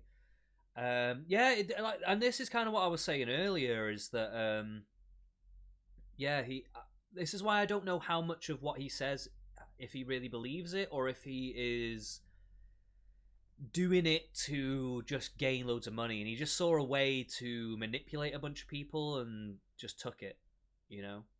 That's why I don't know how much of what he says is really real and if he really believes it or if he's just riding a wave of discontent. an idea. He really does think he's Kanye West. It's one day he's Stalin, the next day he's Kanye. He was telling me that why he was would going to get TR Sarter to design him shoes, and he was going to sell America First shoes. Why would he And, wear like this? he's Kanye. And So I'm an old boomer. Okay, Sure, so sure. is this guy robbing a gas Jim. station? What the fuck am I? You, an old boomer? You? Really? Jim. Million years old Jim. it's the So Kanye aesthetic. you go out to meet grandmas and little kids, and Correct. hey everybody, give me your fucking wallet. Yes. America first. Yeah. Instead of wearing that, he just wore the the cucks like surgeon mask, the blue mask, And all around remember, the city. he wore the lifts, Jaden. He had the lift boots. I mean, he wears the Doc Martens. He tries to get the big ones. Wait, yeah, I want to say it's a bit off topic on the Sam thing, but I want to bring this up real quick. By the way, I find the height insecurity thing like so strange. Maybe it's just because I'm not that small of a guy. I'm not dead tall. I'm like 5'10". And a lot of my friends are actually much taller. They're like over 6 foot. A lot of my friends, but I've just never felt like inferior to that. Like I've just never had an issue with people being taller than me or anything like that. But I'm also taller than a lot of people as well, just generally. So maybe that's why. I mean, I can understand why certain people who are definitely very much on the smaller side of the spectrum might have a bit of a thing with it, an insecurity with it. But it seems to be like a really prevalent thing, especially in like these like America First people or whatever. Like you can just be like an average height of like 5'9", 5'10" or whatever, like roughly my height, and they will still think of themselves as like being small or whatever. And I'm like, what the fuck are you on about? It's just weird. I don't know. It's just odd. I don't know. So when you lived with him, right? He was hype about showing you a certain television show. We are all over. Can you? We're gonna be here for hours. We will be for here for hours. Into the like actual meat and potatoes. Wait, This is the meat and potatoes. This stuff's funny, but it's like. This is not the meat and potatoes, but I understand why they want to dunk on Nick for basically anything and everything. There's things in here that are like damning. Please tell us about the TV show. Yeah, okay, and then we're gonna. I promise. Like threatening to die. Lev, can you tell me, is it illegal to share somebody's social security number? I don't know if you're still listening, but please let me know if that's illegal, because I really feel like that's got to be a bluff on Nick's part, right? To threaten somebody with revealing their social security number. I swear to God, that must be illegal, right? Surely. Box people and go to the feds with information. Yeah, because I want to hear that stuff. Damning stuff. Let's go. Yeah, Nick. He binge watched Euphoria and he tried to get me to watch it. And I'm like, dude, like with the first episode, there's like fucking dick right there. I'm like, yeah, I'm good. I'm out. And he's like, dude, it's a good show. And I'm like, yeah, I'm good. Went back downstairs. It's actually not that bad of a show. I've not watched it all or anything, but my housemate watched it and she really liked it. I watched an episode or two with her. I just kind of came in, drifted out. But it wasn't that bad. I thought it was alright, actually. Not my kind of thing, really, but definitely not the worst thing I've ever seen. Didn't watch it, and he's like, so he called dude, you upstairs to the litter box to watch you. Like, I can see why it appeals to girls, mainly. But, I can see why it appealed to anyone, really. But I can see why it mainly appeals to girls, though. Yeah. What'd you say? I said he called you upstairs to the litter box to watch Euphoria with him. Yeah, I mean, he tried, but unlike Trey Politics or UX Groiper, I never really participated. I never participated. No means no. Yeah, exactly. I was like, it was like the Turning Point groomer thing. I was like, why is this black? No, I'm just playing. But I never picked up on any of like that stuff. Is it Euphoria about like trannies, like black? Yeah, trannies? it's a trans show. Yeah.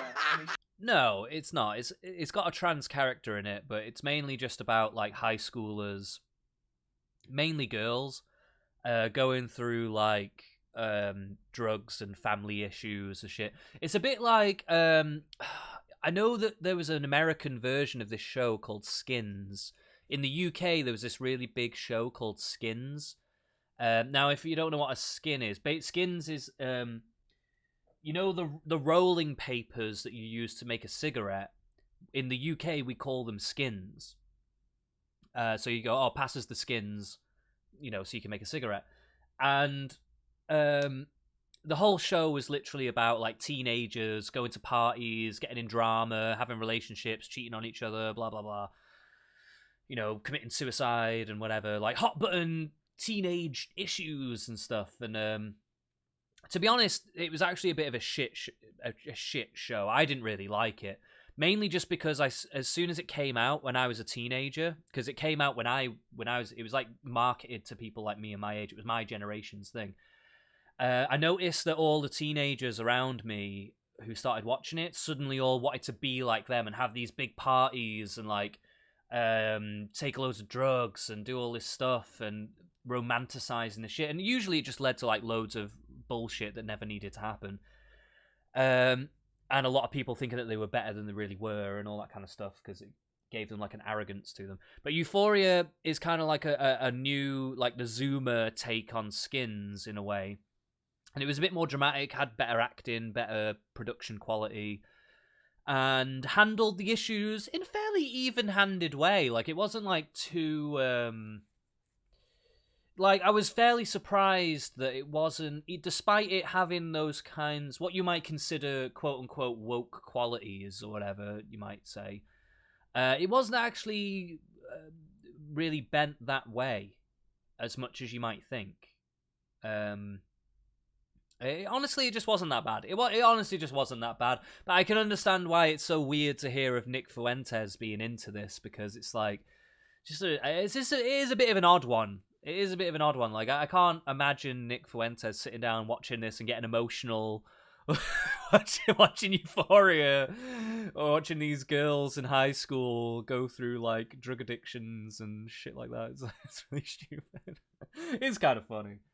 So like the feminine penis and everything. This was Nick's favorite. I mean, show I've never watched it, but I've never even heard of it. He binged it. It was like an HBO or Showtime or whatever the fuck it was. It's a trans I show. think it's HBO or something. That's his favorite show. I mean, he was a big fan of that. I will say it's not a trans show. It's not a trans show. There's like one trans character in it, I think, and they're not even like a main character. They're kind of one of the main characters, but they're more of a side character than like a full on. It's not like a show about trans people. Would watch like there's another one called, they talked about like the sex life of college girls or something. I don't know. You guys can look it up. But regardless, this isn't the point of this. I'm here because let's bring it back to the interesting stuff. The things that actually matter. So can I just sum it up? So sure. You move out there. You're working at the place. You're underpaid. He has you sign up as the treasury or whatever. You give your personal information. It seems like other employees are kind of going through a similar thing where they're not getting paid a lot, or information Nick kind of has access to. So is there a feeling that when you're working with him, like if you step out of line or if somebody walks away in a non-bowing manner, that he's going to just unload and shit's going to get leaked on you? Yeah, and that's what I'm getting to, because he actually Simon, who is, so he's like holding him hostage in a way. Again, though, I can't help but feel like because these people are young, they might not realize that this shit is a bit more of a bluff than they realize.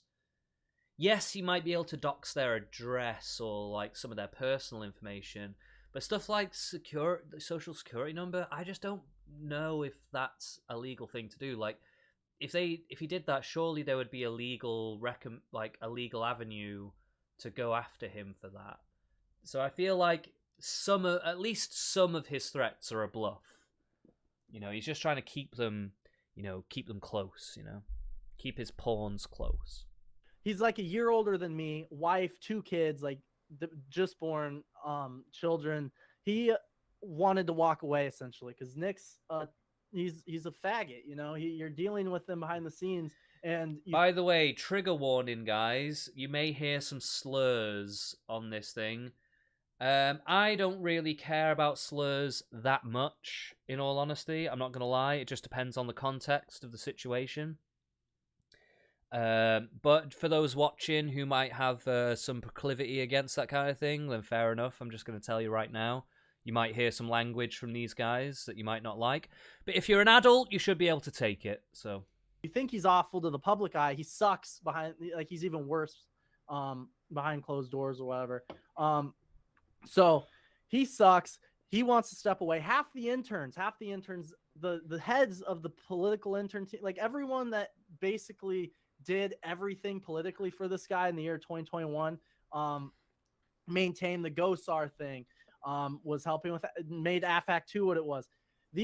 Everyone wanted out. Assistant Groiper, myself, and I didn't talk, like, me and Assistant Groiper, me and the interns, me and Simon, none of us really were that close.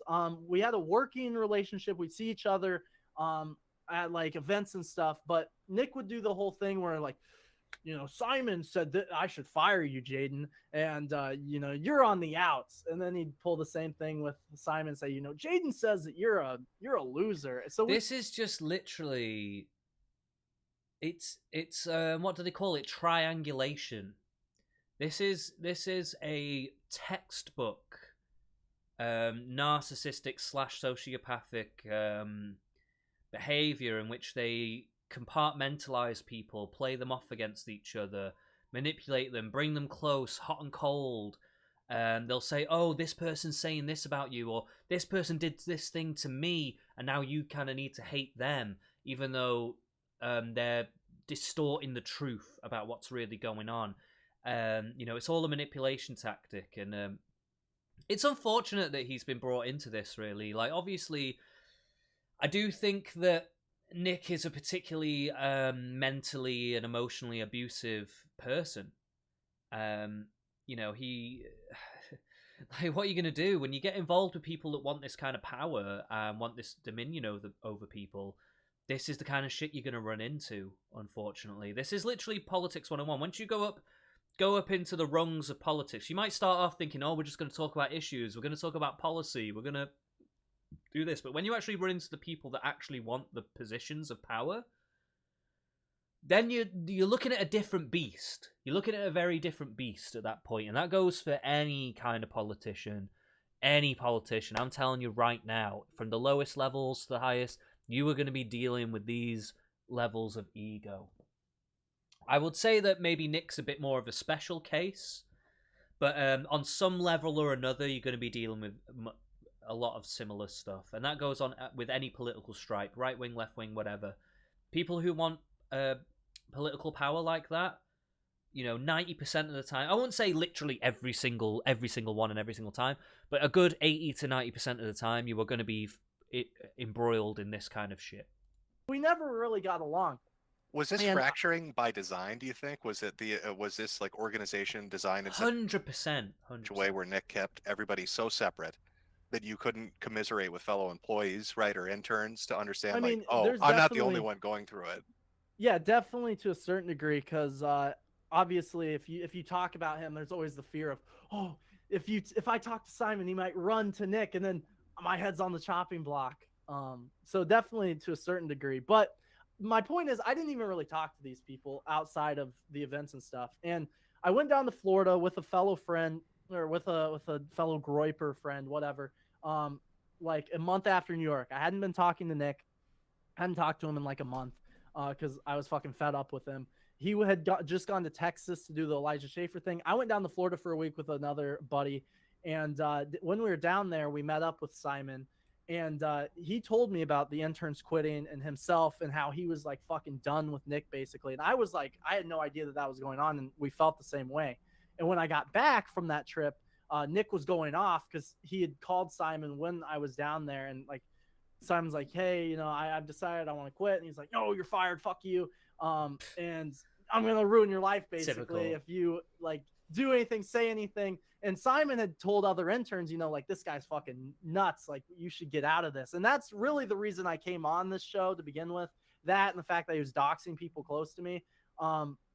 Because this guy, it's not just like a haha funny, he watches a gay show. It's like, this guy is a sick, like, person who sees no problem in like destroying young How long did it take you to kind of I mean, Jaden needs to get out of this idpol thing, but in a way it seems like a weird statement to say that he would destroy young white men's lives. It's like, oh, why would he say that? It's a bit of a weird thing to say, but it actually is relevant because it goes against the principle that that Nick Fuentes claims to be for. So he's for the young white men. He is the one that's like standing up for their identity politics in the identity politics arena, and he's going to fight for your rights. He's going to give you a voice, you know, that kind of thing. But yet, when it really comes down to it, he's actually more than willing to throw anybody under the bus who gets in his way or becomes a hindrance to him. So, you know, it's unfortunate, really. It's very unfortunate. Well, it's not unfortunate. If anything, it's predictable. You know, this guy doesn't really have any principles, and the proof is in the pudding. You know, the way that he has handled this situation just goes to show that everything he says about America First is all bullshit.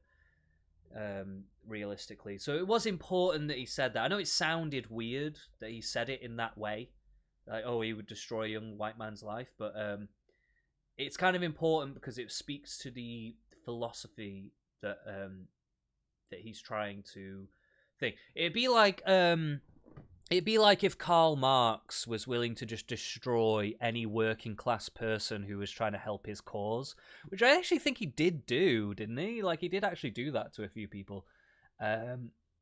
Is it Trotsky or Tolstoy? I can't remember who it was, but one of his guys, or was that Lenin? I can't remember. I'm getting a bit mixed up here, but yeah, like, you know, it'd be the equivalent of that kind of thing, basically. It's similar as well to like people who go on about the black struggle and black people need to come together and be brothers and sisters and blah blah blah. But if you're a black conservative, then you're like a coon and you need to go fucking kill yourself and you're not black anymore and all this shit. It's just like, mate, you don't really believe this shit you're saying. You're just a racist. That's all it is. You don't really have these principles of loving black people and stuff like that. You just have a massive ego and want everybody to think the way you think. Come to that conclusion. I mean, I know you had a relationship and you worked together, and things probably didn't turn sour right away. But like, how long into the relationship did it start to become? I mean, just, you know, friendship. Did it start to become, you know, apparent? Like, you know, shit, maybe this guy's not on the level like I think he is. Yeah. So I called Jake Lloyd about just things that I was like questioning about it back in April of last year. But when I officially was like, I'm done with this, was December, when I got back and talked to Nick for the first time in a month, and he was going off and he was like, I'm reporting Simon, or I'm going to sue Simon. I don't even know if I can win, but I'm going to sue him just because he's poor, and I'm going to like rape him in legal fees. And this guy, like, he'll tell you he is not well off financially. Nick didn't pay him anything. He has a wife and 2 kids. Like, he's in a not like the best scenario. And then when he also was, when Assistant Groiper left, I know, he can't just leave it alone. He can't just say, okay, Simon quit. I hate the guy. Fuck him, but I'll leave him alone. No, he's got to go after him in like this spectacular fashion. I don't know if he actually did do that in the end or not. It seems like he probably didn't, but just the idea that he is saying all this stuff just speaks to a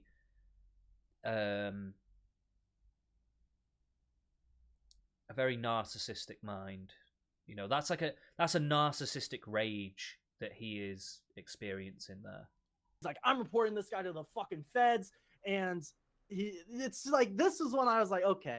Wait, so did he literally say we're to the feds? 100%, yes. He wants, yeah, and What that's what I'm saying. It's like, this guy doesn't give a fuck about anyone, and everyone's expendable. I mean, I'm his best friend in the whole wide world, and I tried to do this all behind closed doors. I tried to, you know, and he pretends publicly. It's an olive branch. I'm offering you an olive branch. You know why you rescinded the olive branch? Because I left the side door unlocked for 2 hours while I went to pick something up from the store. And while I was moving all my shit out, I left the side door open for 2 hours. I have the text. He's like, "You left my back door open? Fuck you." I can read it to you if you really want to. Read it. Oh, here we go. We're getting some DM action. Yeah, he also claimed that you trashed the place when you left. Yeah, which, by the way, I took a video because my lawyer said to do that. I took a video. I can send it to you if you want. Okay. I don't want to blow up Simon's spot, but I think it's important to know Nick threatening him with that legal action. Sure, yeah, bring him in. I believe you said Simon's daughter has cancer. I believe it's his son. Bring His son. son. He has the link. He's if you want, he's willing to But come. Yeah, on. just tell me to hop in. Yeah, give him the link. Wow, we're gonna get Simon in here now. Simon seems to have some very deep and very legitimate grievances here, so it'll be interesting to see what this guy has to say. If it's true his kid has cancer as well, that is so fucked up, man. So fucked up. Especially if you're a Christian. Like, come on, man. This is so un-Christian. It's unbelievable. Unbelievable. And it's actually a spit in the face to use the Christian label for something like America First and pretend like they're representative of Christianity in any kind of way. Any Christian should denounce these people as being the absolute hateful, horrible, uncompassionate, and antichrist shit that they are. Fucking scum, mate. The fucking scum. Absolute scum. Because, like, the shit with Simon just blew me away because Nick's mother has cancer. And he's very glib.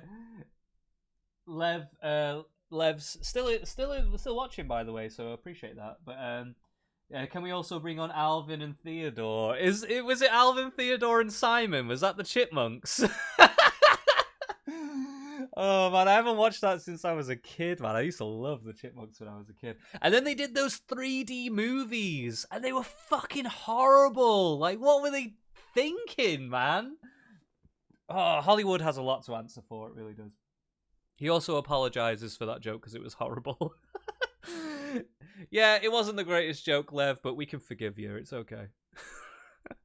We appreciate the dad jokes around here. With jokes about cancer with Metokur and this and that, and then he's going to try and sue and bury a loyal member of his organization. The thing with Mr. Metokur, where I know Mr. Metokur has cancer. I don't know if he's in remission or whatever. I know he's getting treated and stuff. I know that he is like on the pathway to dying, basically, and a lot of these people do harp on that with Jim, and normally I would say, oh, the empathetic side of me, the compassionate side would say that's really out of line. I think the reason why I have a little bit of a different standard for Jim is, number one, he can fend for himself. Number two, he kind of brings it on himself. I think he welcomes it, in all honesty. He actually makes jokes about it himself. I remember seeing on Twitter the other day, he was making jokes about people were posting pictures of like people in hospital beds going, "This you?"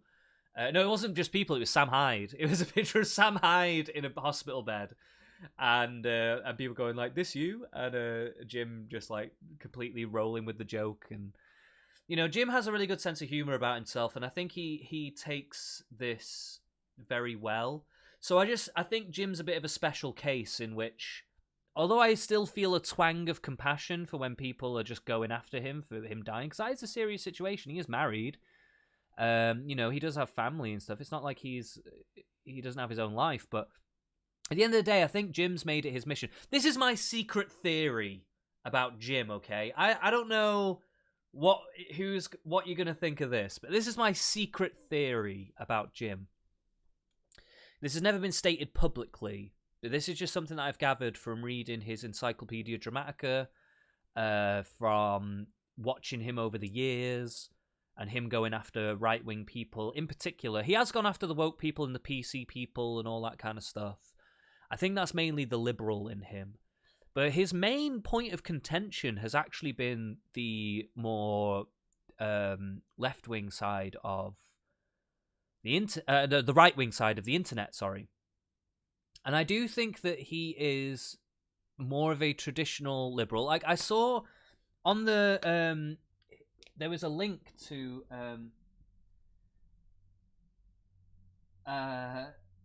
Lev says, now I'm imagining a Chipmunks America First. Wearing them long turtleneck things down to their feet. Imagine Nick as a chipmunk. He would look very good as a chipmunk. He really would. But like, yeah, my theory is that Jim has been making it his mission to go after these extremist sides of the internet, be it the left or the right wing, mainly the right wing, and he's doing it through this lens of, you know, I'm like the Joker. I just want to see the world burn. I just want to tear everything down and just joke about everything. I don't give a fuck. But I actually think he has a personal gripe. Like, I actually think that philosophically, he is actually kind of disgusted by these people and like the power that they have gained over time. And I think he just wants to go out of his way to go after them in the worst way possible. And I think in a way, the PC thing is a thing that goes against him in that respect, because if he wants to call a right-wing person a faggot because he knows that in their language, in their mind, that's like an insult that actually bites, for whatever fucking retarded reason, like their insecurities about masculinity or homosexuality or whatever the fuck it is. I think Jim wants to use any tool at his disposal to go after these people, and really the PC culture stuff hems you in from doing that. And I think that's a part of the... I'm not saying that's the whole reason. I think he is just dedicated to free speech in general, just from a liberal standpoint. But I also think that he is against the PC culture because he knows that if the more that comes up, that he has less room to maneuver and fight the fight that he needs to fight on those grounds. That's just my... I don't think he's ever said that publicly. I don't know if that is actually true. This is just my theory on Jim. Like, I remember seeing, like, on his Encyclopedia Dramatica, there was a link to, like, an old profile of his from this website. I can't remember what website it was. Like an old kind of precursor to, like, MySpace and shit like that. And he was talking about the different kinds of philosophers that he's into, and there was various different philosophers in there, and a lot of them were falling in line. I can't remember them off the top of my head, by the way. Some of them were like Greek stuff, some of them were like some of these like classic literature type people.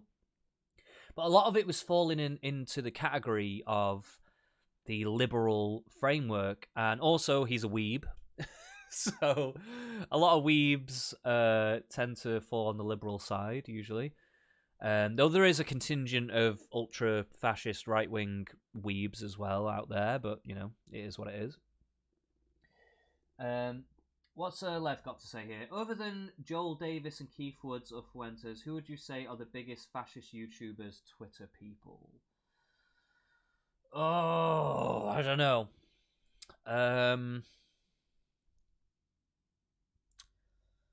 I don't know. See, because I don't entertain them as much. I really don't. I don't entertain them as much. If anything, Lev, you would probably know more of those kinds of people than I would. There are people on Twitter.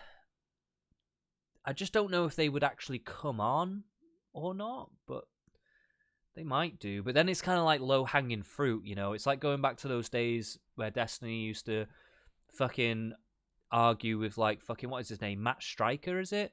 There's Sean Last. Maybe you could get Sean Last to debate Destiny. I'm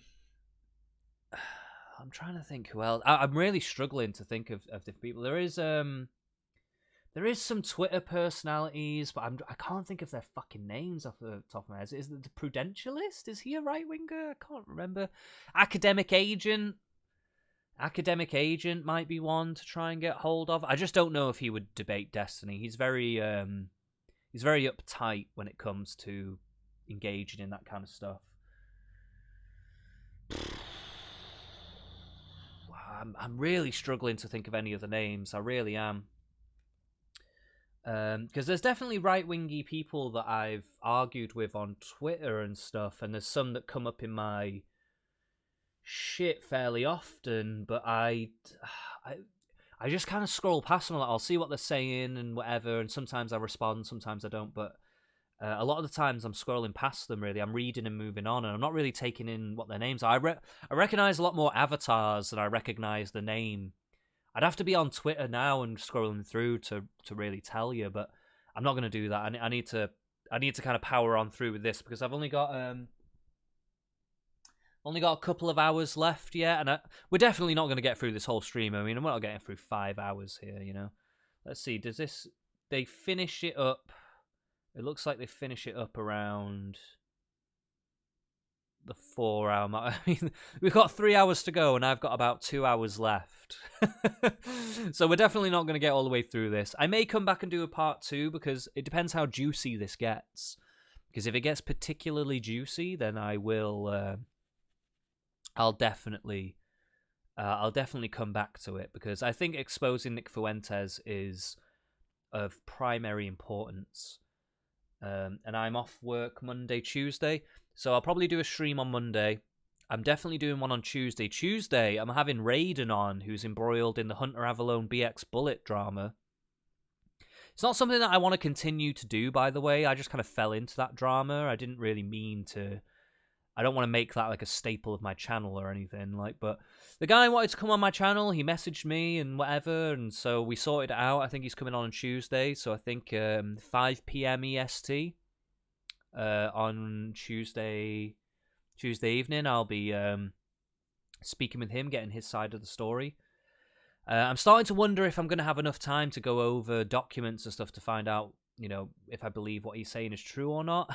I honestly don't know if I'm going to have time to do it, to be honest. But I'll still have him on. I'll speak to him, see what he says. I'm still wary of him, but I don't know. We'll figure it out. But yeah, and that'll be the last one of that. I'm not going to have him on again. In fact, I'm probably not really going to speak about the Hunter Avalone BX Bullet drama again. But I just thought, fuck it, I'll have him on. I'll see how that goes. Well, it's wait, Ashton, it's way different. I'm like, I'm fine getting shit about it, but like, if you got a kid, right, that's sick or got something like that, and you're gonna use lawfare to try to fuck with somebody, that's really sick shit. It's fucking distasteful. Like, it's disgusting. It's dark. It's disgusting. It's disgusting. Fucked. It's not distasteful. It's beyond that. It's psychopathic. Like, it is actually, it's so devoid of empathy. No matter how angry you are at somebody, to do that to a family is just utterly repugnant. So, yeah, I'm glad that they're completely condemning that on here. It's very nice. I think he was going to say distasteful because he was just kind of thinking it over and mulling it over. I don't think he really meant to try and minimize it, because he did obviously change to say, oh, it's disgusting. Because sometimes when you're just thinking of things, like, sometimes just words come out and it's not always the exact word you're looking for, All right. Here we go. Yeah, I didn't know about any of this. This is all But that's- shit. We have ourselves a new chatter in the chat. Little country Luxembourg. Can I show you a Batman montage? I don't know if it's quite the time or place to be watching a Batman montage, unless this is some kind of a in-joke that I'm not privy to. I don't know, maybe. If you want to expand on what you mean there, then maybe I'll consider it. But but realistically, I'm trying to get through as much of this stream as possible. Because if I do have to come back, I don't want to have to come back to like another 3 hours of this. But we're moral fagging, right? Yeah. The Catholic leader. Hey, Simon. Hey, how's it going, guys? Yo, what's up, bro? Hey, it's good to be here. Excellent. Anime fan. Based. Can you lower your mic just a smidge? Can we just say as well, these little groiper guys who are, I guess they're kind of incelish. Oh, well, this guy is married with kids, right? So, okay, maybe not him. But they're not bad-looking guys, are they? I know a lot of girls would find these guys kind of cute, especially if they got a little bit more rugged. I think Jaden's still waiting for the puberty to kick in a little bit, but if they got a little bit of rugged, got a bit of stubble on the go, maybe got their hair a little bit more unkempt, like they'd attract some girls. I think Jaden needs to get more circle glasses. People always go with the square-looking glasses. Big mistake. Circle glasses every time, especially if you've got an angular face. It contrasts against the angles.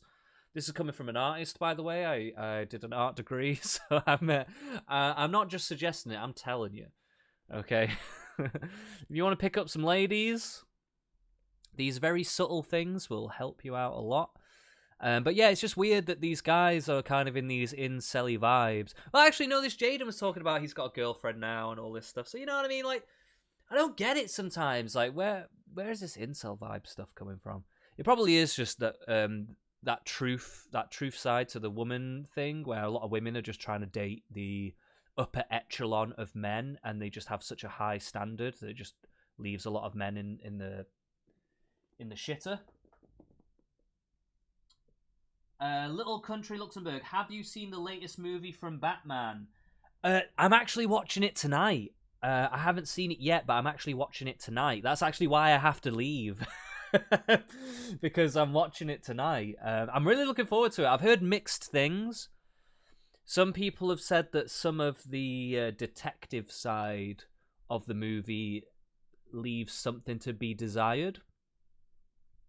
But at the same time, I kind of like that they're even going down that route in general, even if it isn't necessarily as satisfying as, like, say, Seven, which is a fantastic film. But, like, you know, if it's not... But it doesn't have to be Seven, you know what I mean? As long as it's still a good and fun and good Batman film, I'll be all for it. But, yeah, I was listening to Sardonicast not long ago, and they reviewed it, and... yeah, I feel a little bit of mixed reviews. I tend to judge. I have a lot of similar taste to those guys, so when they review something, I know that I'm probably going to fall in a similar category to them. So yeah, I don't know how I'm going to feel about it yet, but I am excited to see it because I do love a good Batman movie. I've always watched I've read the comics since I was young, so. Little Country Luxembourg says, okay, believe me, it's an amazing movie. You know what? Great. You know, honestly, I hope it is. I was a bit iffy about the idea of Robert Pattinson being Batman. I'm really not going to lie about that. I honestly, when I saw his name, Ben Affleck was already a no-no. I've not seen any of his Batman. I might eventually watch it, like Batman v Superman and all that stuff. I know they're terrible movies. I think I'm just going to watch them for the hell of it. But, mainly just because I'm a comic book geek and all that stuff, so it's kind of like a tradition to just be like, okay, even if it's schlock, I'll watch it. But yeah, I've heard some good things about this one, so I'm interested to see how it goes and how I actually come out the other end, you know, how I actually feel about it. But yeah, we'll see. Bro? Absolutely, give me just one moment. Thank you. Little Country Luxembourg says, 10 out of 10, it's so dark, horror, just watch the Batman, it's a masterpiece, enjoy it, see ya. Okay, well, thanks for dropping into the stream to tell me that. I appreciate that. You can stick around, though. We're trying to expose Nick Fuentes here and do a little bit of a deep dive into his weirdo shit. But, I mean, if you are more interested in Batman, then fair enough. Maybe you don't need to be here. But I don't know if I would say it was a masterpiece. Even not seeing it yet, I don't know if it's a masterpiece. But it might still be a pretty good Batman movie, though. I'm perfectly open to saying that, definitely. Thank you so much. I don't know how this Hangouts thing works too well. Yeah, that like this story gets dark. The Euphoria thing was pretty funny, but like this is getting fucked. All right, hang on. All right. Hey, is this better as far as... much better. Excellent, Okay. excellent. Great. Okay, well, go ahead and tell us the story, Simon, of you working for Nick and what happened, brother. Hey, well, thank you guys for having me on and let me tell this story. Like Jaden said, I was threatened back in December, so I've kind of kept quiet about this for a long time, and a lot of people close to me have encouraged me to keep quiet about it because it's fucked. You know, I don't have a lot of money. As Jaden kind of alluded to earlier, I was being paid minimum wage, or by some adjustments less than that if you consider the amount of hours that are being worked throughout the year. And if you take the 4 months that I was denied payment because, Nick got his money stolen by the feds, which we'll get into later. So I've known Nick for didn't he get refunded that? I swear he got refunded that, or he recouped it somehow. I'm not exactly sure how. 5 years here, and I can pull up these pictures on my cam. Can you guys see that? Yeah. Little Country Luxembourg says, I'll follow to ask your opinion on another day. Bye. Well, I'll be streaming again on Monday. Around about the same kind of time. I usually start my streams in UK time roughly around 12 to 2 o'clock in the afternoon. Roughly around that kind of time is when I usually start my streams. So if you do want to come by and speak, because I might do a bit more of a laid back stream where I just talk about movies and stuff like that. I'm happy to do that kind of stuff. It doesn't always have to be political. But yeah, thank you very much for coming in, and thank you for the follow. Really appreciated. These are some photographs of me and Nick together. It's kind of a little slideshow. I met him in 2017. I actually met my wife through his Discord server. Kind of ironic with the way he discourages, getting married and like talking to women or whatever. That's me crouching down so I could be at the same height as him. He asked me to because he's like, "You're 6'4", you're gonna make me look small," So there's gives the a shit, picture man. of the reception of the wedding. You can see The insecurity, if that is true, the insecurity is less attractive than the height. You know what I mean? this is him giving the best man speech. You know what I mean? So we were very close. This is for a your long time. wedding? Yes, yeah. No This is He was way. the best man at your wedding. No Yes. way. That is so yes. fucked This is him up. giving the speech. You can see the. And he did you like that. You know what I mean? Like, he paid you minimum wage, did all this shit to you. This guy's a fucking millionaire. It's so fucking scummy. It's so fucking scummy, the whole load of it. Like, he didn't even pay him a salary. Could have paid him a salary. And it feels like there's no proper contracts involved. And why is that? Why is there no proper... I don't know. I'd like to know about the contracts, if there is any. No one's really mentioning it. Yeah, so that's just wanted to make sure that was included, so nobody thinks I'm bullshitting here. Yeah. Me and this guy were incredibly close for a long time. You know what I mean? And I did care about him a lot. And I think in the beginning he had a good heart. I just want to get that out of the way. In the beginning, what he was doing was, in my opinion, noble. Back in 2017, 2018, things started to deteriorate along the way. But I, started to work for this guy and go as hard as I possibly could, spending less and less time with my wife and my kids, unfortunately, and spending less time with my family. So I could just pour as much energy, as much time, and sometimes my own money, however little of it I had, into trying to build up a political organization around this guy, Jaden, mentioned that, as the treasurer, he was kind of like a little bit separate from what was going on with the internship. But I was one of the core members who set up the entire internship program and kind of built the political and the, whole, like for instance, AFPAC 2 and the events, I was the guy behind the camera at Stop the Steal. If you watch Nick's lobby show every night, that's me, behind the camera on each of those clips. I dedicated everything that I possibly could to this guy. And in December, after he acted like a total fucking faggot in New York City, when we were supposed to be like, confronting leftists and getting like epic footage of owning the left, he's putting on a little mask. And, I flick off a leftist guy when we're out in Times Square and he's like, Simon, you're going to get me killed. What the fuck is wrong with you? And he's like crying to the other people who were there, just a kind of a little taste. Imagine actually being scared of left-wing people. Imagine being scared of left-wing people. That's probably the most damaging. He just said that in an offhand way. That's probably the most damning and damaging part of this whole situation. We'll get into New York later. What was going on there? Like Jaden mentioned, I was like, look, this is hurting my family. This is bad for me. I need to do something else. I need to actually make some money and support myself here, and I can't do it with this fucking... You know what's weird as well? This Jaden and this Simon, they seem very educated, very well-read people. They're obviously very articulate. These are not dumb people, yet even these guys have been taken advantage of in this way. And it just goes to show you that these forces, these political forces that are disaffecting people, making people push people into certain... this way and that way in different directions, they can be so easily manipulated into all this shit. And I feel sorry for them in a way. In a certain way, they're responsible for their own shit, obviously. I'm not going to detract any personal responsibility from them. But I will say, if you dig down into some of their core beliefs, I expect that some of them still believe some of this shit.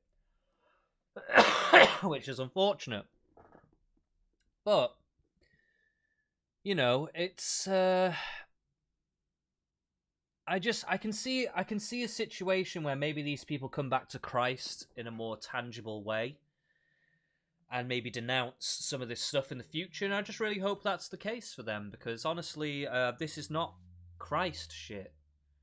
what you guys are up to involved with it, American Front, not American Front, America First and all that stuff.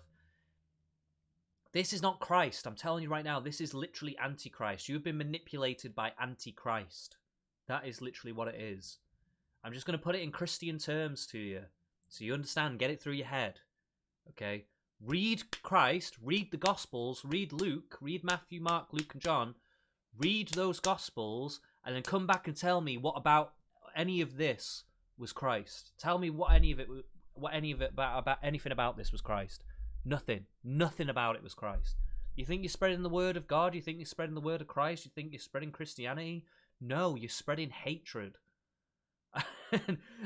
It's okay to call out hypocrisy. It's okay to have opinions. You don't always have to be this is what Christ did.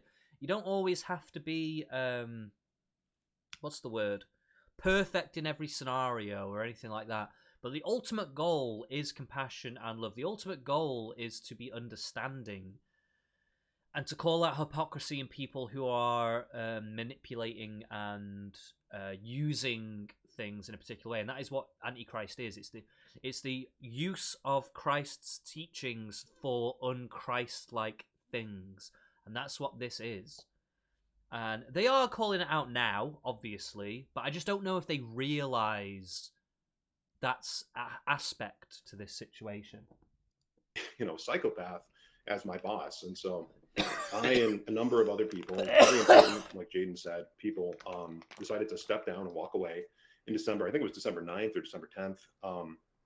And I told Nick on the phone, like, hey, man, we've been friends for a long time, so I'm going to tell you straight up, what you're doing here is fucked. Fuck you. I'm open to like having a discussion sometime and working through this and helping you hopefully become a better person. But, if you do this, you're going to push everyone away from you. And, in 5 months, we're starting to see that take place. But after that phone call, as Jaden mentioned, this is, I'm sure, what we're really going to get into. Nick is talking to all these people in the internship, and he's saying, and he's talking to Jaden, he's talking to others, saying, I'm going to sue the shit out of Simon. I'm going to make sure he doesn't have any fucking money. I'm going to make sure that he has like $100,000 worth of debt over his head, that kind of thing. Just to summarize, saying it to multiple people. And I get, I talk to my people, advisors, whatever, try and talk to some people who know the law. And they kind of said, look, this guy, he's a millionaire. He has more money than you. It doesn't matter if you were in the right or in the wrong. You have to just do what he says. And I want to bring up, because this is a very important part of the story, Nick demanded my NDA or non-disclosure agreement. Who's this? And Sorry. Somebody's trying to join the stream. I wonder if that was Nick, maybe. It would have been pretty fucking hilarious to have these if Nick came in. I don't think he does, though. But it'd be fucking crazy, wouldn't it? If they got Nick in here and they were all fucking arguing. We just had an America First meltdown in here. That'd be hilarious. Oh my god. I would actually pay to see that. I wouldn't normally pay to see something. I wouldn't normally pay to watch any of these guys talk. But I would actually pay to see that, because that would be fucking hilarious. Just to kind of illuminate that, when we set up the internship under the guise that this was going to be a serious political organization like a Turning Point USA or like, CPAC, that type of thing, we created these non-disclosure agreements or work for hire forms as well, because we were under the assumption, okay, all the people we bring in are going to be paid employees of a real political company. So it makes sense to go through the legal rigmarole that you would expect when talking about a political organization. But towards the end of the year, what we find out is Nick was holding these NDAs as basically blackmail over people's heads. Like, hey, Which they you talk about me, and this is what was said. If you keep telling people to leave this internship program and to leave the movement and causing all this damage, I'm going to sue you for breaking your NDA, for defamation and all of that. And Nick and some of these faggots close to him, and as Jaden has alluded to, and we can get into those people later, Actual faggots, by the way. Like, the Sussy Squad? Like real yes, faggots. the Sussy Squad, yeah.